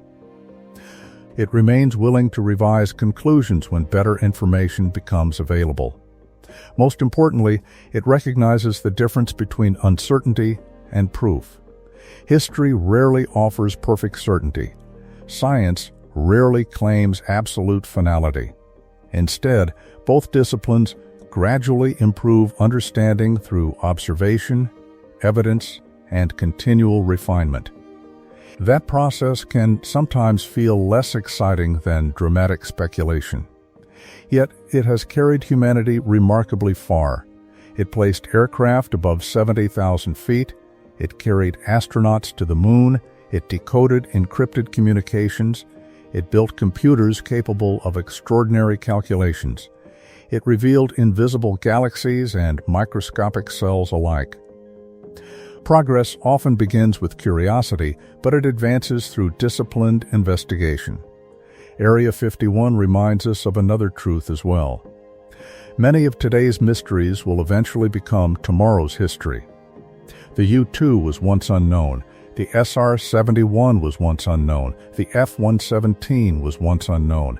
Each seemed mysterious until documents were declassified, engineers retired, and historians assembled the evidence.